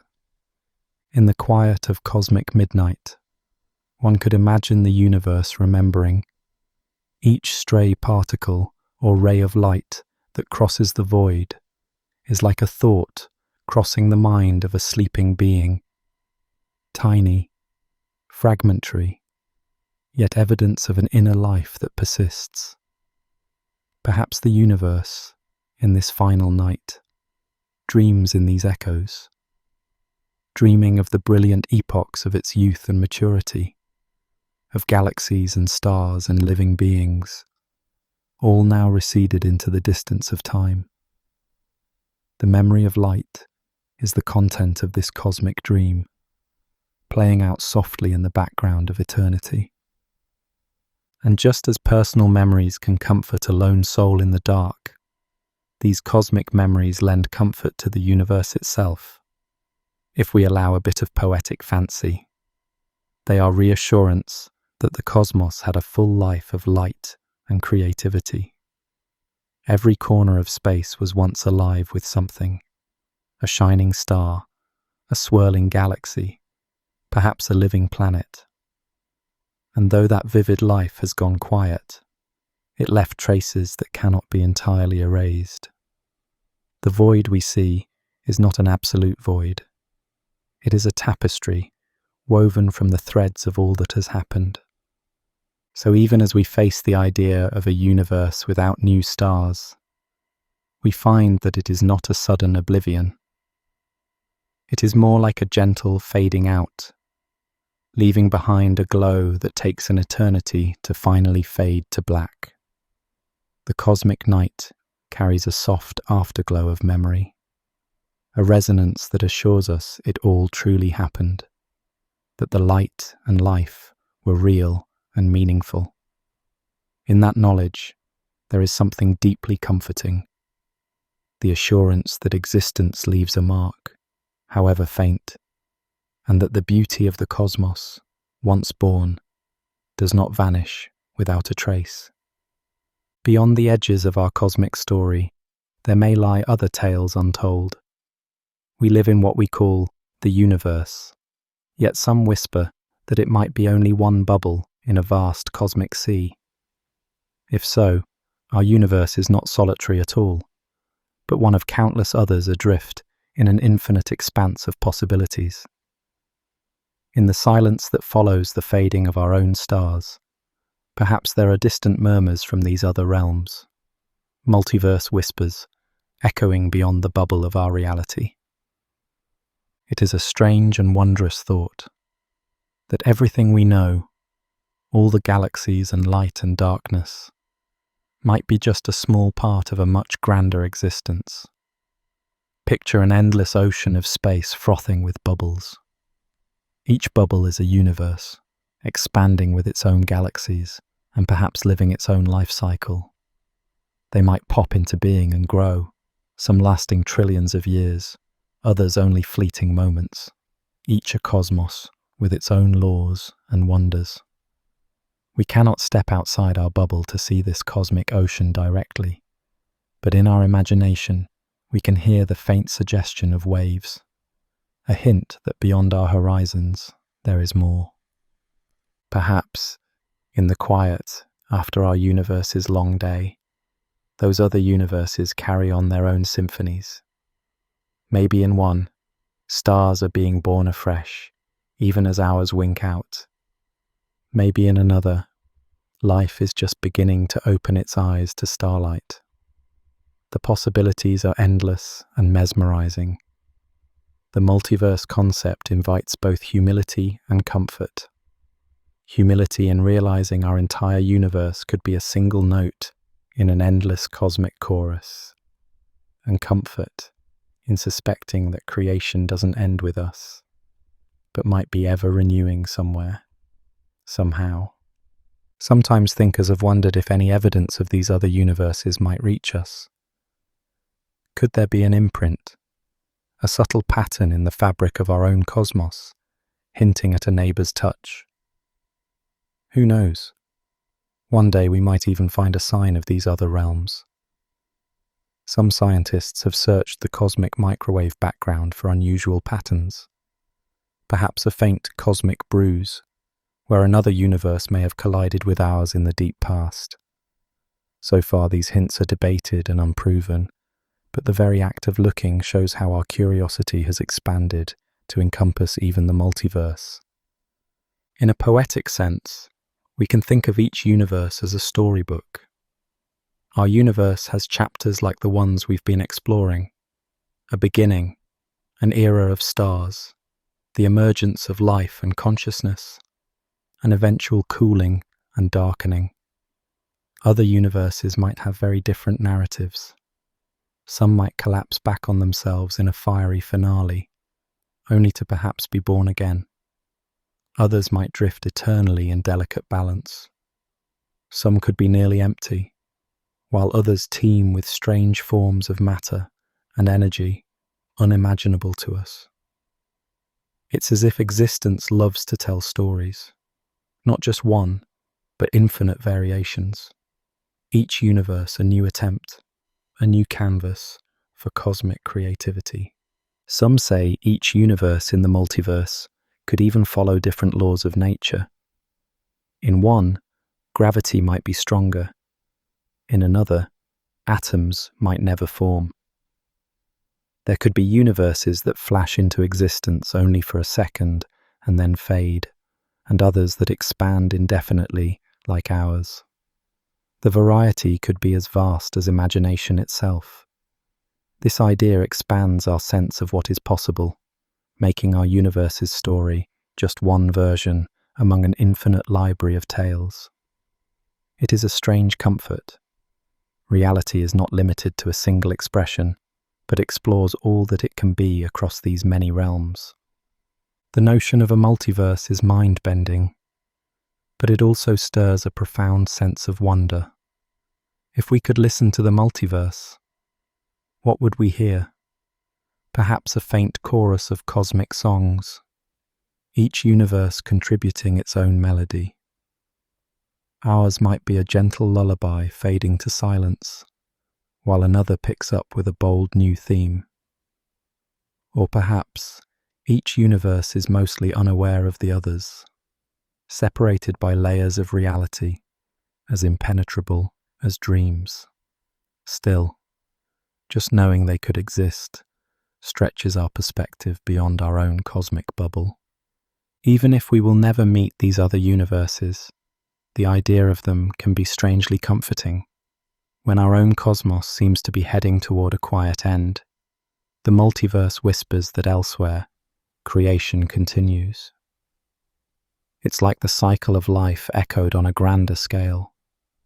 One world grows cold, while elsewhere another is filled with light and warmth. The stage of existence might be far larger than we ever imagined, with countless acts playing out simultaneously. And though each play is separate, together they all contribute to the grandeur of reality. There is a mystique in knowing that something might lie forever beyond our reach.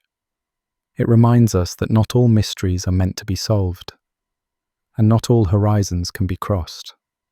Standing at the cosmic shore, we gaze at an eternal ocean beyond which other universes might lie. We hear only the faintest hints, theoretical murmurs, but even that ignites our imagination. The silence between the stars of our own universe suddenly feels less lonely when we consider that beyond the silent gulf might lie other stars we cannot see, in other universes we cannot touch. If our universe were to fall entirely silent and dark, would the multiverse notice? Perhaps not. Or perhaps yes, in some subtle way. Maybe the death of a universe frees space or energy for new universes to be born elsewhere. Some scientists imagine that as our universe thins out and cools, new universes might be springing up in distant corners of a greater reality. Like seeds carried on an invisible wind, bits of our cosmos might even give birth to new bubbles of existence. It's speculative, but a beautiful idea. No end is ever truly final, because there is always a new beginning, taking shape beyond our sight. These whispers, beyond our cosmic bubble, invite us to dream without boundaries. They encourage us to accept that reality is larger and more mysterious than our single universe. We are part of an ensemble, perhaps an infinite collection of realities. And though we may never trade stories with those other worlds, the very possibility of their existence adds layers of depth to our own. It tells us that existence has no single track. It branches and blossoms in endless ways. In the stillness of our fading cosmos, this thought can be like a gentle, assuring whisper. There is more. More beyond the horizon we know. More beyond the final frame of our cosmic movie. The multiverse whispers that creation is not a one-time miracle, but an eternal continuum, always exploring new possibilities. And so, as we press our ear to the silent night of our universe, perhaps, just perhaps, we can imagine hearing the soft lapping of that greater ocean, a comforting hush reminding us that beyond every end, somewhere, a new world is just beginning its tale. What lies beyond the final curtain of time? When we speak of forever, we imagine an endless continuation of what is. But beyond the forever of a dying universe, there might be something else. Not just an endless night, but the possibility of a new dawn.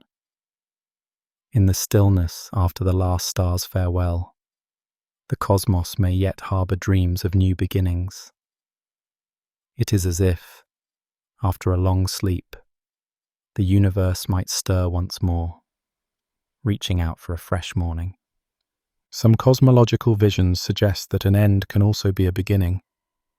Picture the universe, stretched thin and cold, having run its course. Time in such a state might lose its usual meaning, for with nothing changing, epochs could pass unnoticed. Yet even in that near-eternal silence, a tiny ripple could appear.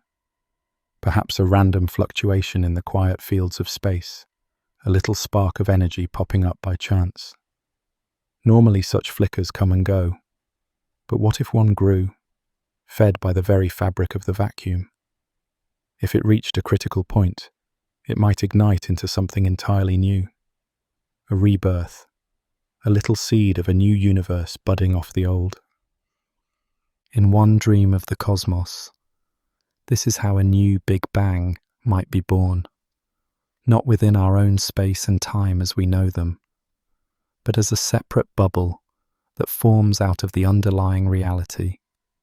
Our own universe may have begun in such a way, a bubble of space-time inflating rapidly, carrying with it all the energy needed to make stars and galaxies. If it happened once, could it happen again?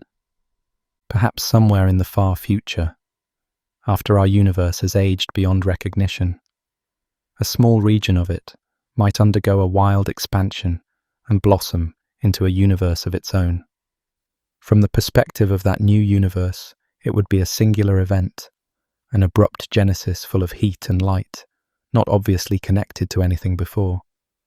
But from a broader perspective, it would be a continuation, the cosmos finding a way to restart its story. Another perspective imagines time as a circle. In ancient philosophies, and some modern theories alike, there's an idea that at the very end of time, something loops back to the beginning. If the universe were to shrink again someday, in a hypothetical future where gravity overcomes expansion and collapse, that final crunch could potentially trigger a bounce, a new expansion, a new cycle of cosmic evolution.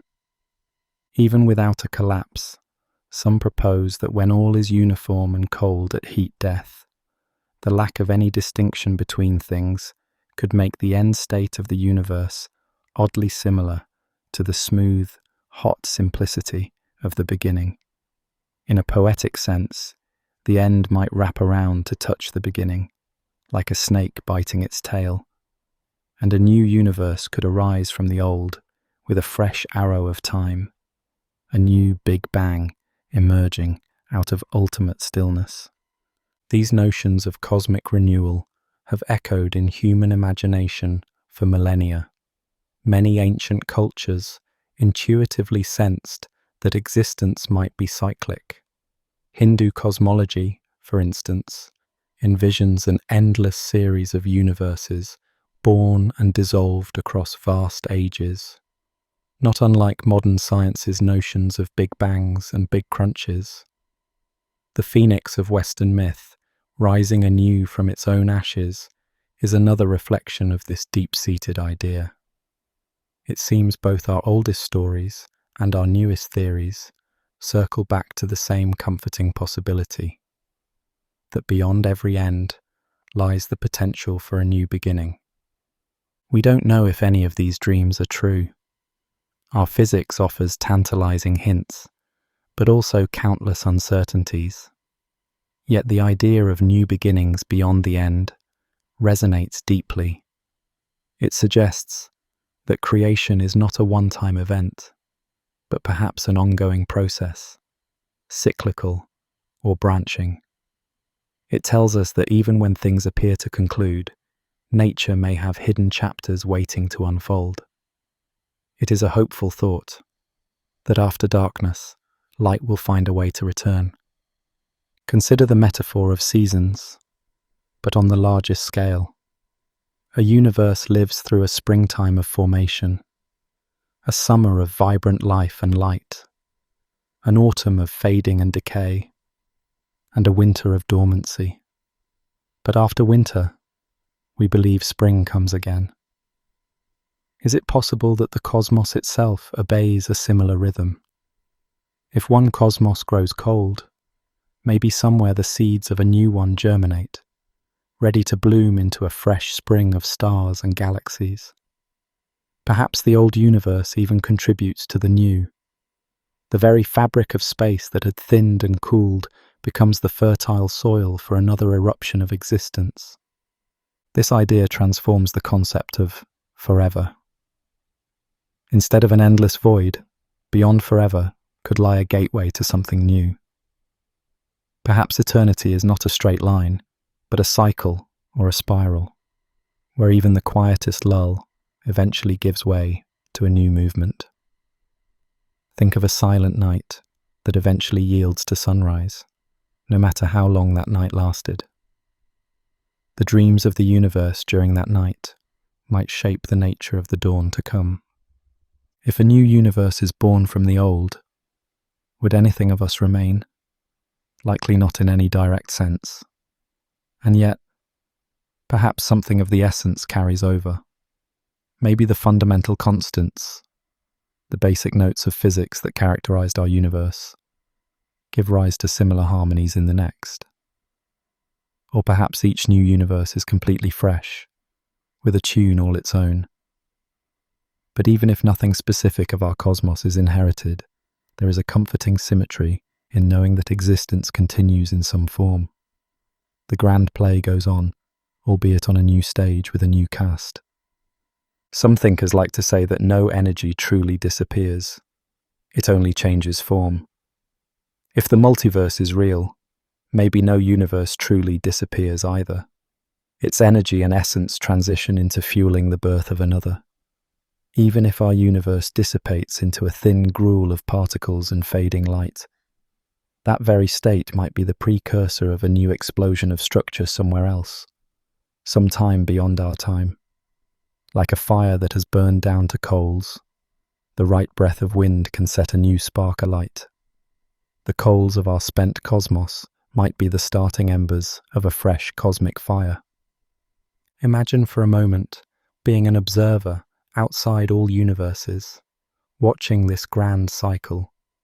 You would see epochs of light, followed by epochs of calm darkness, then a sudden blossoming of new light again, over and over in different forms. The scale of time would be so vast that each universe's life might seem like a brief flower blooming and wilting. But every bloom adds its own beauty to the garden of infinity. And maybe there is no final bloom, no final wilt, just change and transformation, an endless garden where something is always in bloom somewhere. For us, bound within our one universe, these ideas of beyond forever remain speculative dreams. We might never know if they come true, but as we near the end of our journey through cosmic tomorrows, these dreams offer gentle reassurance. Creation has no true end, only transitions. They invite us to view the universe not as a single-use miracle, but as part of a boundless, ongoing tapestry. Even if all we witness is our chapter, we can find peace in imagining that the story goes on, that existence finds a way to perpetuate beauty and complexity beyond our horizon. So as the darkness of the far future universe stretches on, seemingly without end, we hold on to the possibility, the dream, that a new spark will one day ignite.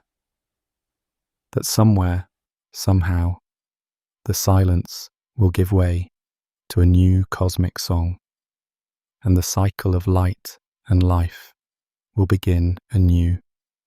It's a beautiful thought, a star of hope shining for us, even in the contemplation of the end. In these dreams of new beginnings, the universe smiles in its sleep, knowing that dawn will come in one form or another, and the story will continue on. At the very end of all things, when even the echoes have quieted, what remains is silence. This silence is not merely the absence of noise or activity. It is the final messenger of the cosmos, carrying meaning in its very stillness. In that ultimate quiet, the universe communicates without sound or light. The language of the void is subtle and profound, spoken in the hush that falls when creation has completed its story. Imagine floating in the deep, black sea of space, eons after the last star has faded. There is no light to guide the eye, no sound to be heard. Yet this darkness and silence are not empty of significance. They are like a blank page at the end of a great book, telling us that the tale has reached a natural pause. The stillness says, "Here ends one chapter." It invites reflection on all that has come before. Silence has a way of holding everything that preceded it. Think of a grand symphony. When the final note fades, the silence that follows is filled with the memory of the music. It is heavy with significance, allowing the listener to absorb what they have heard. So it is with the cosmic silence.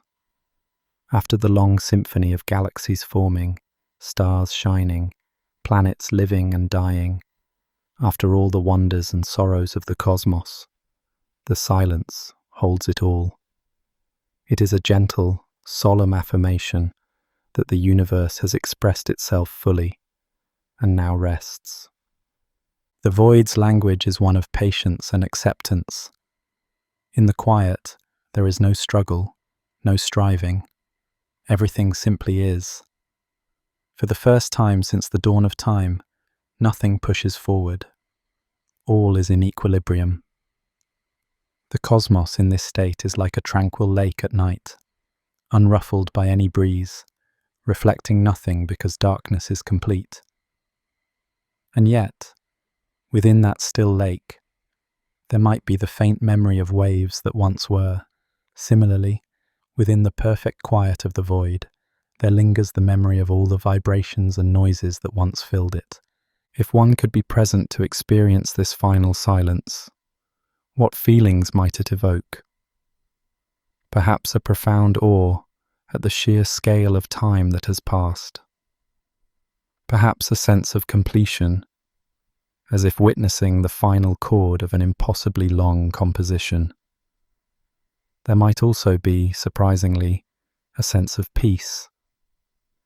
The bustling, explosive phases of cosmic history are over, and what remains is calm.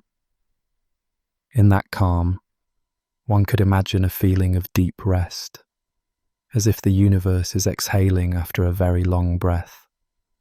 The language of the void is also possibility in disguise. In its silence, it hints that all is at rest, but not necessarily gone.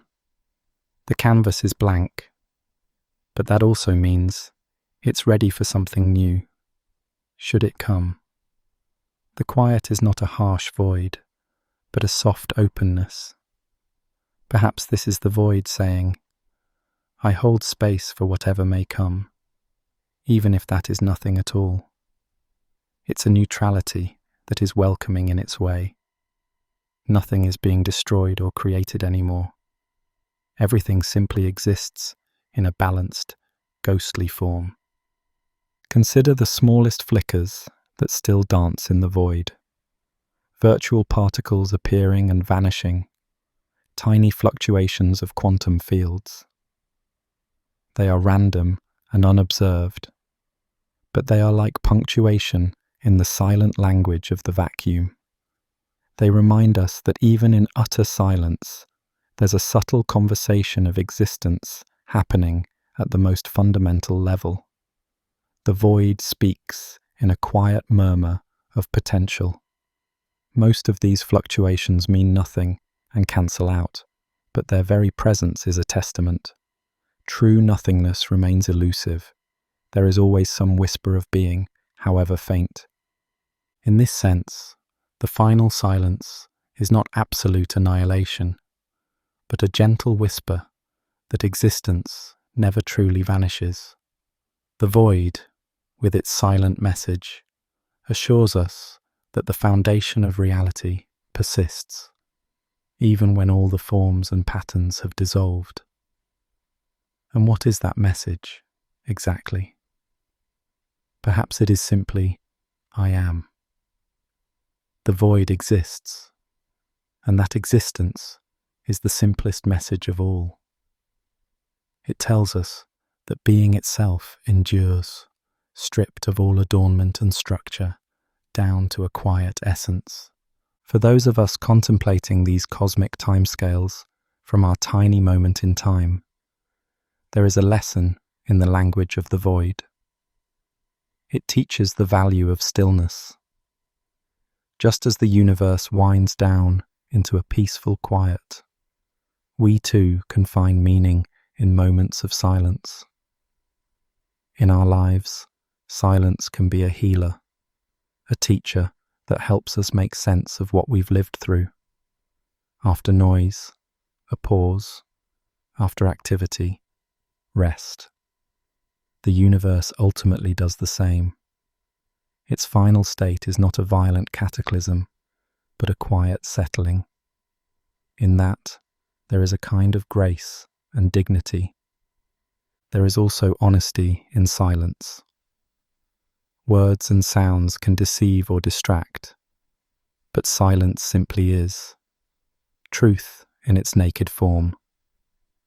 The final silence of the cosmos might be telling us something fundamental, that after all the stories and dramas, the core of reality is simple and at peace.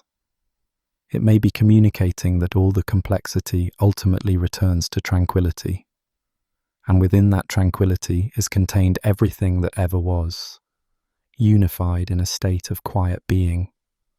So as we imagine this final hush of the universe, we need not see it as doom or a void to fear. We can view it as the gentle close of a long, beautiful journey. The silence is respectful and kind, as if the universe bows out softly, not with a cry, but with a serene good night. It is the final messenger saying, "All is well. The story has been told, and it was enough." Listening to the language of the void, we find it speaks to the heart as much as to the mind. It reminds us that beyond all our striving and questioning, there is a state of being where one can simply rest in what is. The universe will know that rest in time. And perhaps, in understanding this, we too can find moments of that profound quiet, and know that it is not emptiness at all, but a fullness of a different kind, a peaceful completion, a patient anticipation of whatever may come next. The quiet void, for all its finality, is not without promise. Scattered within that silence are the seeds of tomorrow, resting patiently in timeless soil. These are not seeds in the traditional sense, but the term feels right because they hold the potential of a new bloom. Call them fluctuations, call them remnants of energy or subtle fields. In their quiescence, they carry all that is needed for a new creation when the moment is ripe. Thus, even in the most desolate epoch of the universe, something endures. Little timeless seeds that could spark the cosmos to life again. Consider how a forest after a fire holds seeds beneath the ash, waiting for rain and sun to coax them to sprout. On Earth, certain seeds can lie dormant in frozen ground or parched desert for centuries, springing to life only when conditions return. In the cosmic sense, after the great blaze of stars has burned out, the ingredients for new light still exist, waiting. It may take an unfathomable stretch of time, but the possibility remains that the right conditions will ignite those ingredients once more. The vacuum itself, with its hidden fluctuations, could be thought of as cosmic soil, teeming with potential. Each tiny flicker is like a seed trying to germinate. Most wink out, but given eternity, one might catch and grow. One universe's end could become the germ of another universe's beginning. If a new universe is born from these seeds, the cycle of awareness can begin anew. A cosmic dawn would break again, and eventually stars and galaxies would form in that fresh reality. On some of those new worlds, perhaps life would emerge, timid and small at first. It might take eons upon eons, but consciousness could blossom once more. Eyes would open again under alien skies. Minds would awaken and start to wonder at their strange and beautiful universe. Unbeknownst to them, their cosmos might be the offspring of ours, carrying forward an eternal legacy of existence. In this way, awareness becomes a perennial flower in the cosmic garden, with each universe providing the conditions for it to bloom in its season. This cycle of awareness across cosmic epochs is a grand and comforting vision. It means that even if our universe goes quiet, awareness itself is not extinguished forever. It can arise again, as naturally as sunrise follows the longest night. Some philosophers have mused that consciousness, or the capacity for it, might be built into the very structure of reality, that wherever and whenever conditions allow, life and mind will sprout, because the universe has a kind of intrinsic tendency toward knowing itself. If that is true, then the seeds of awareness are as fundamental as the seeds of matter and energy. We could imagine that in some future iteration of the cosmos, the beings who attain consciousness might somehow inherit subtle imprints from the past cycles. Not in memory, for they would have no way to recall previous universes, but perhaps in the universal truths they discover. The laws of nature they find might echo those of our universe, hinting that they were born from a common source. In this poetic imagining, each generation of the universe passes down a kind of wisdom in its structure, like a parent gifting a lesson to a child. The cycle of awareness thus includes not just the rebirth of minds, but the continuity of fundamental patterns that make awareness possible. Even if such inheritance is fanciful, the basic idea remains stirring, that awareness is not a one-time fluke, but a recurring theme.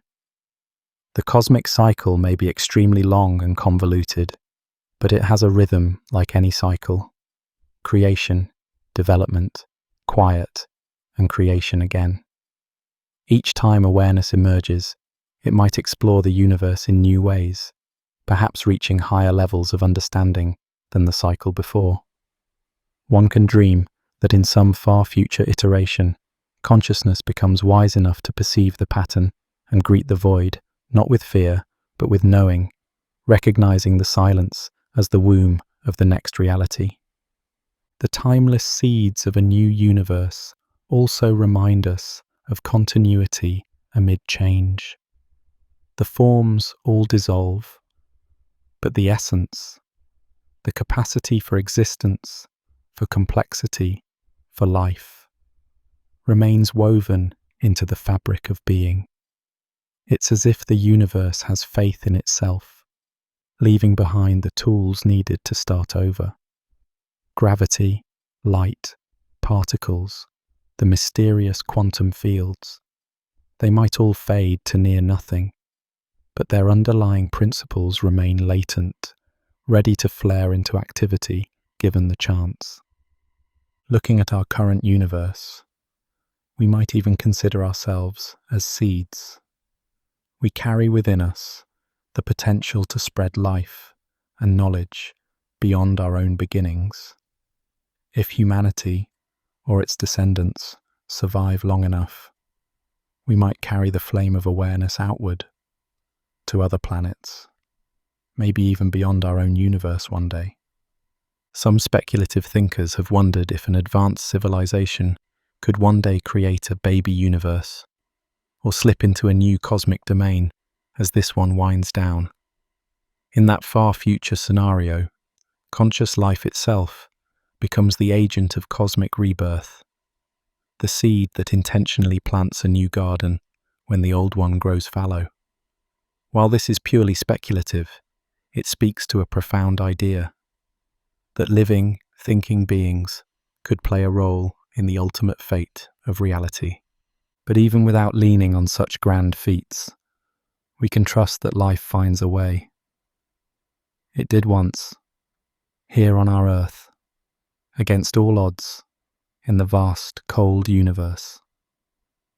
It could happen again in a new universe.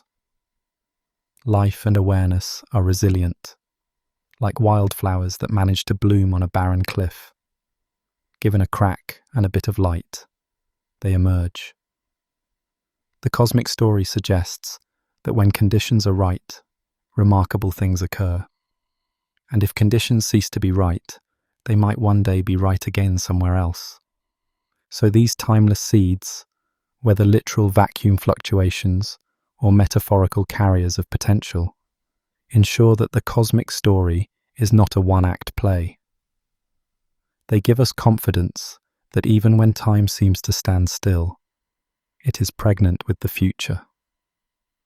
The cycle of awareness turns slowly, but it turns. It assures us that the dialogue between the universe and conscious beings will have more chapters, that the conversation will continue. In knowing this, we find comfort. We see ourselves as part of a continuum, a lineage not just of biological life, but of cosmic awareness. Our thoughts today are a part of that great cycle, ephemeral as they are. They matter because they are the universe in its current phase of awakening. And if we do our part, understanding, feeling, experiencing, the essence of these moments may echo indirectly into the far future, when awareness rises anew. Thus, the cosmic cycle of awareness is like an endless loop of sunrise and sunset across different realities. The seeds of consciousness sleep through the long night, but morning inevitably comes in one form or another. Knowing this, we can face the idea of an ending universe with less sorrow and more hope. For just as spring follows winter, awareness, in some form, will follow even the longest winter of the cosmos. It is a promise written into the logic of existence. Nothing of value is ever truly lost, only transformed and reborn in a new guise. On this voyage, through cosmic eternity, we have witnessed a universe awaken into consciousness and later drift into darkness. We followed the fading starlight and listened to the echoes of light lingering in the void. We opened our minds to whispers of other universes beyond our own and dreamed of new beginnings beyond the end of time. We sat with the silence of the void and found that even in quiet emptiness, a message remains. We imagined timeless seeds promising that the cosmos will bloom again. Now all these visions settle gently into our awareness as we return to the here and now, under the sky we know. Now, at last, we find ourselves back under the familiar canopy of stars.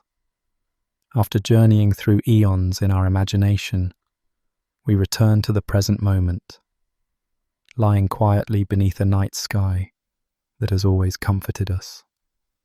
The stars above twinkle with ancient light, each a reminder of the vast timeline we have pondered. Some of those stars might no longer exist as they appear now. Their light has travelled so long to reach our eyes that the stars themselves may have changed or died in the meantime. In that way, even our present sky is a mix of past and present, a living memory of light. This realization only deepens our appreciation. We are literally basking in the afterglow of ages, catching photons that began their journey before we were born. Under such a canopy of time, we feel gently cradled by history and possibility at once. These same stars that inspire our wonder tonight will one day fade. But right now, they shine steadily, like friendly guides watching over us. In their gentle glow, we feel our connection to everything we have explored, from the birth of awareness to the silent depths of eternity. In this peaceful moment, reflections flow naturally. We think of how the universe awakened to itself, and how it may sleep and awaken again. We recall that every atom in our bodies was forged in a star, and thus we carry the universe's history within us. Beneath the stars, it becomes clear that we are both tiny and immense. Tiny in the brief span of our individual lives, yet immense in being part of something so enduring and grand. The eternal horizons we have imagined are not just out there in space or in the far future. They also live quietly in our hearts as we come to accept our place in the cosmos. There is a profound tranquility in understanding the cosmic story. The worries of daily life pale for a moment as our perspective expands. We see that birth and death, light and darkness, are all natural parts of an endless rhythm. The sky above, dotted with its countless suns, assures us that we are participants in that rhythm. Just as stars live and die, we too have our day under the sun and our night of rest. But nothing is wasted. Nothing is truly lost. Everything becomes part of the whole, contributing to the next verse of the cosmic song. As we gaze at the stars, we might feel a gentle reassurance wrapping around us like a warm cosmic blanket. Yes, the universe is vast beyond comprehension, and its future holds scenarios difficult to fathom.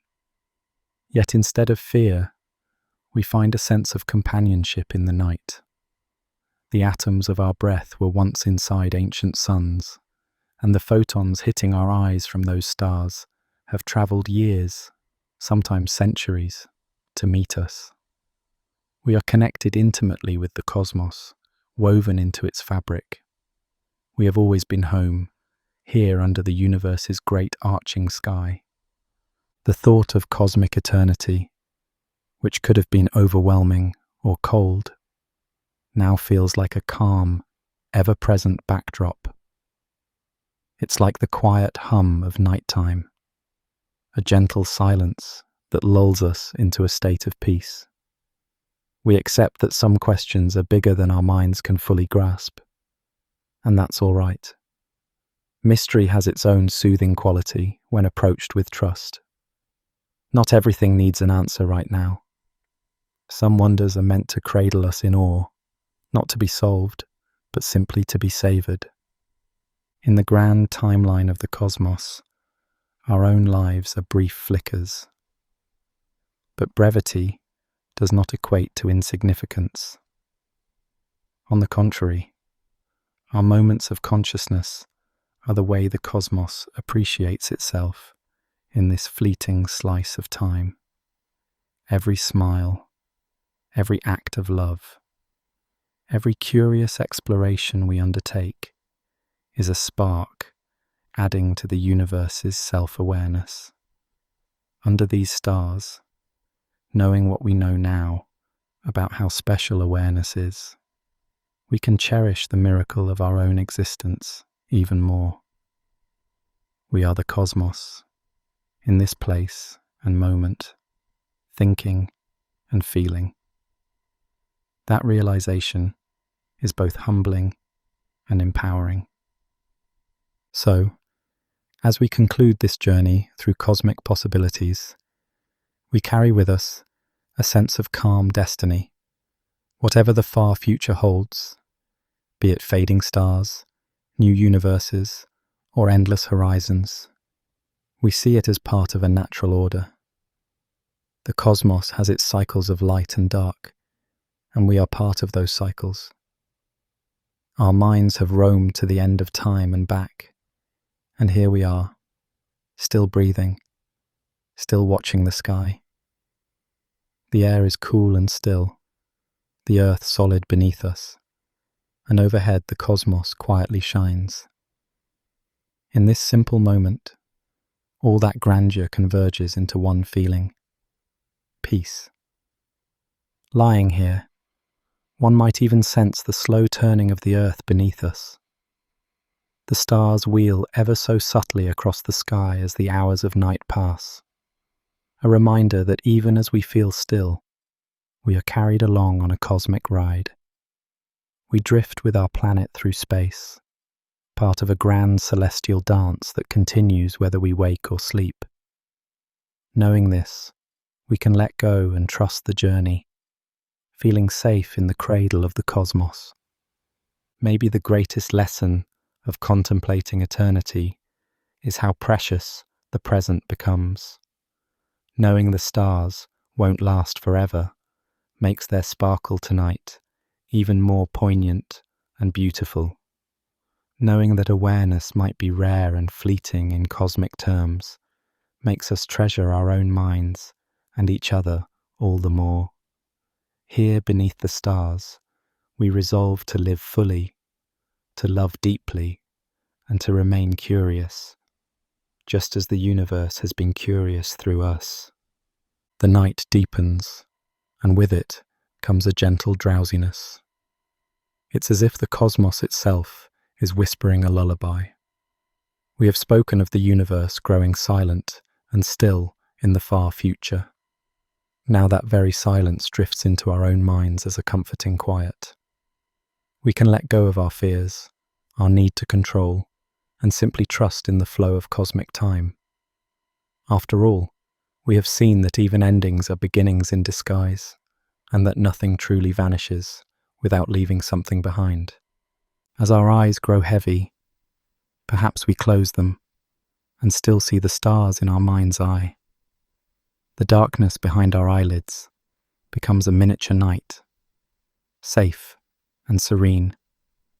We feel the gentle tug of sleep, not unlike the universe eventually yielding to rest. And it is in that surrender that a new kind of light is found, the soft inner light of understanding and acceptance. We know that whatever tomorrow brings, on a human scale or a cosmic scale, it will be okay. The universe unfolds as it should, and we are forever a part of its story. In this way, our exploration ends not with a bang or with fear, but with a calm farewell and a promise of tomorrow. The stars above will continue to wheel across the sky, as they have for countless nights before and will for countless nights to come. So too will the great cosmic cycles continue beyond our time.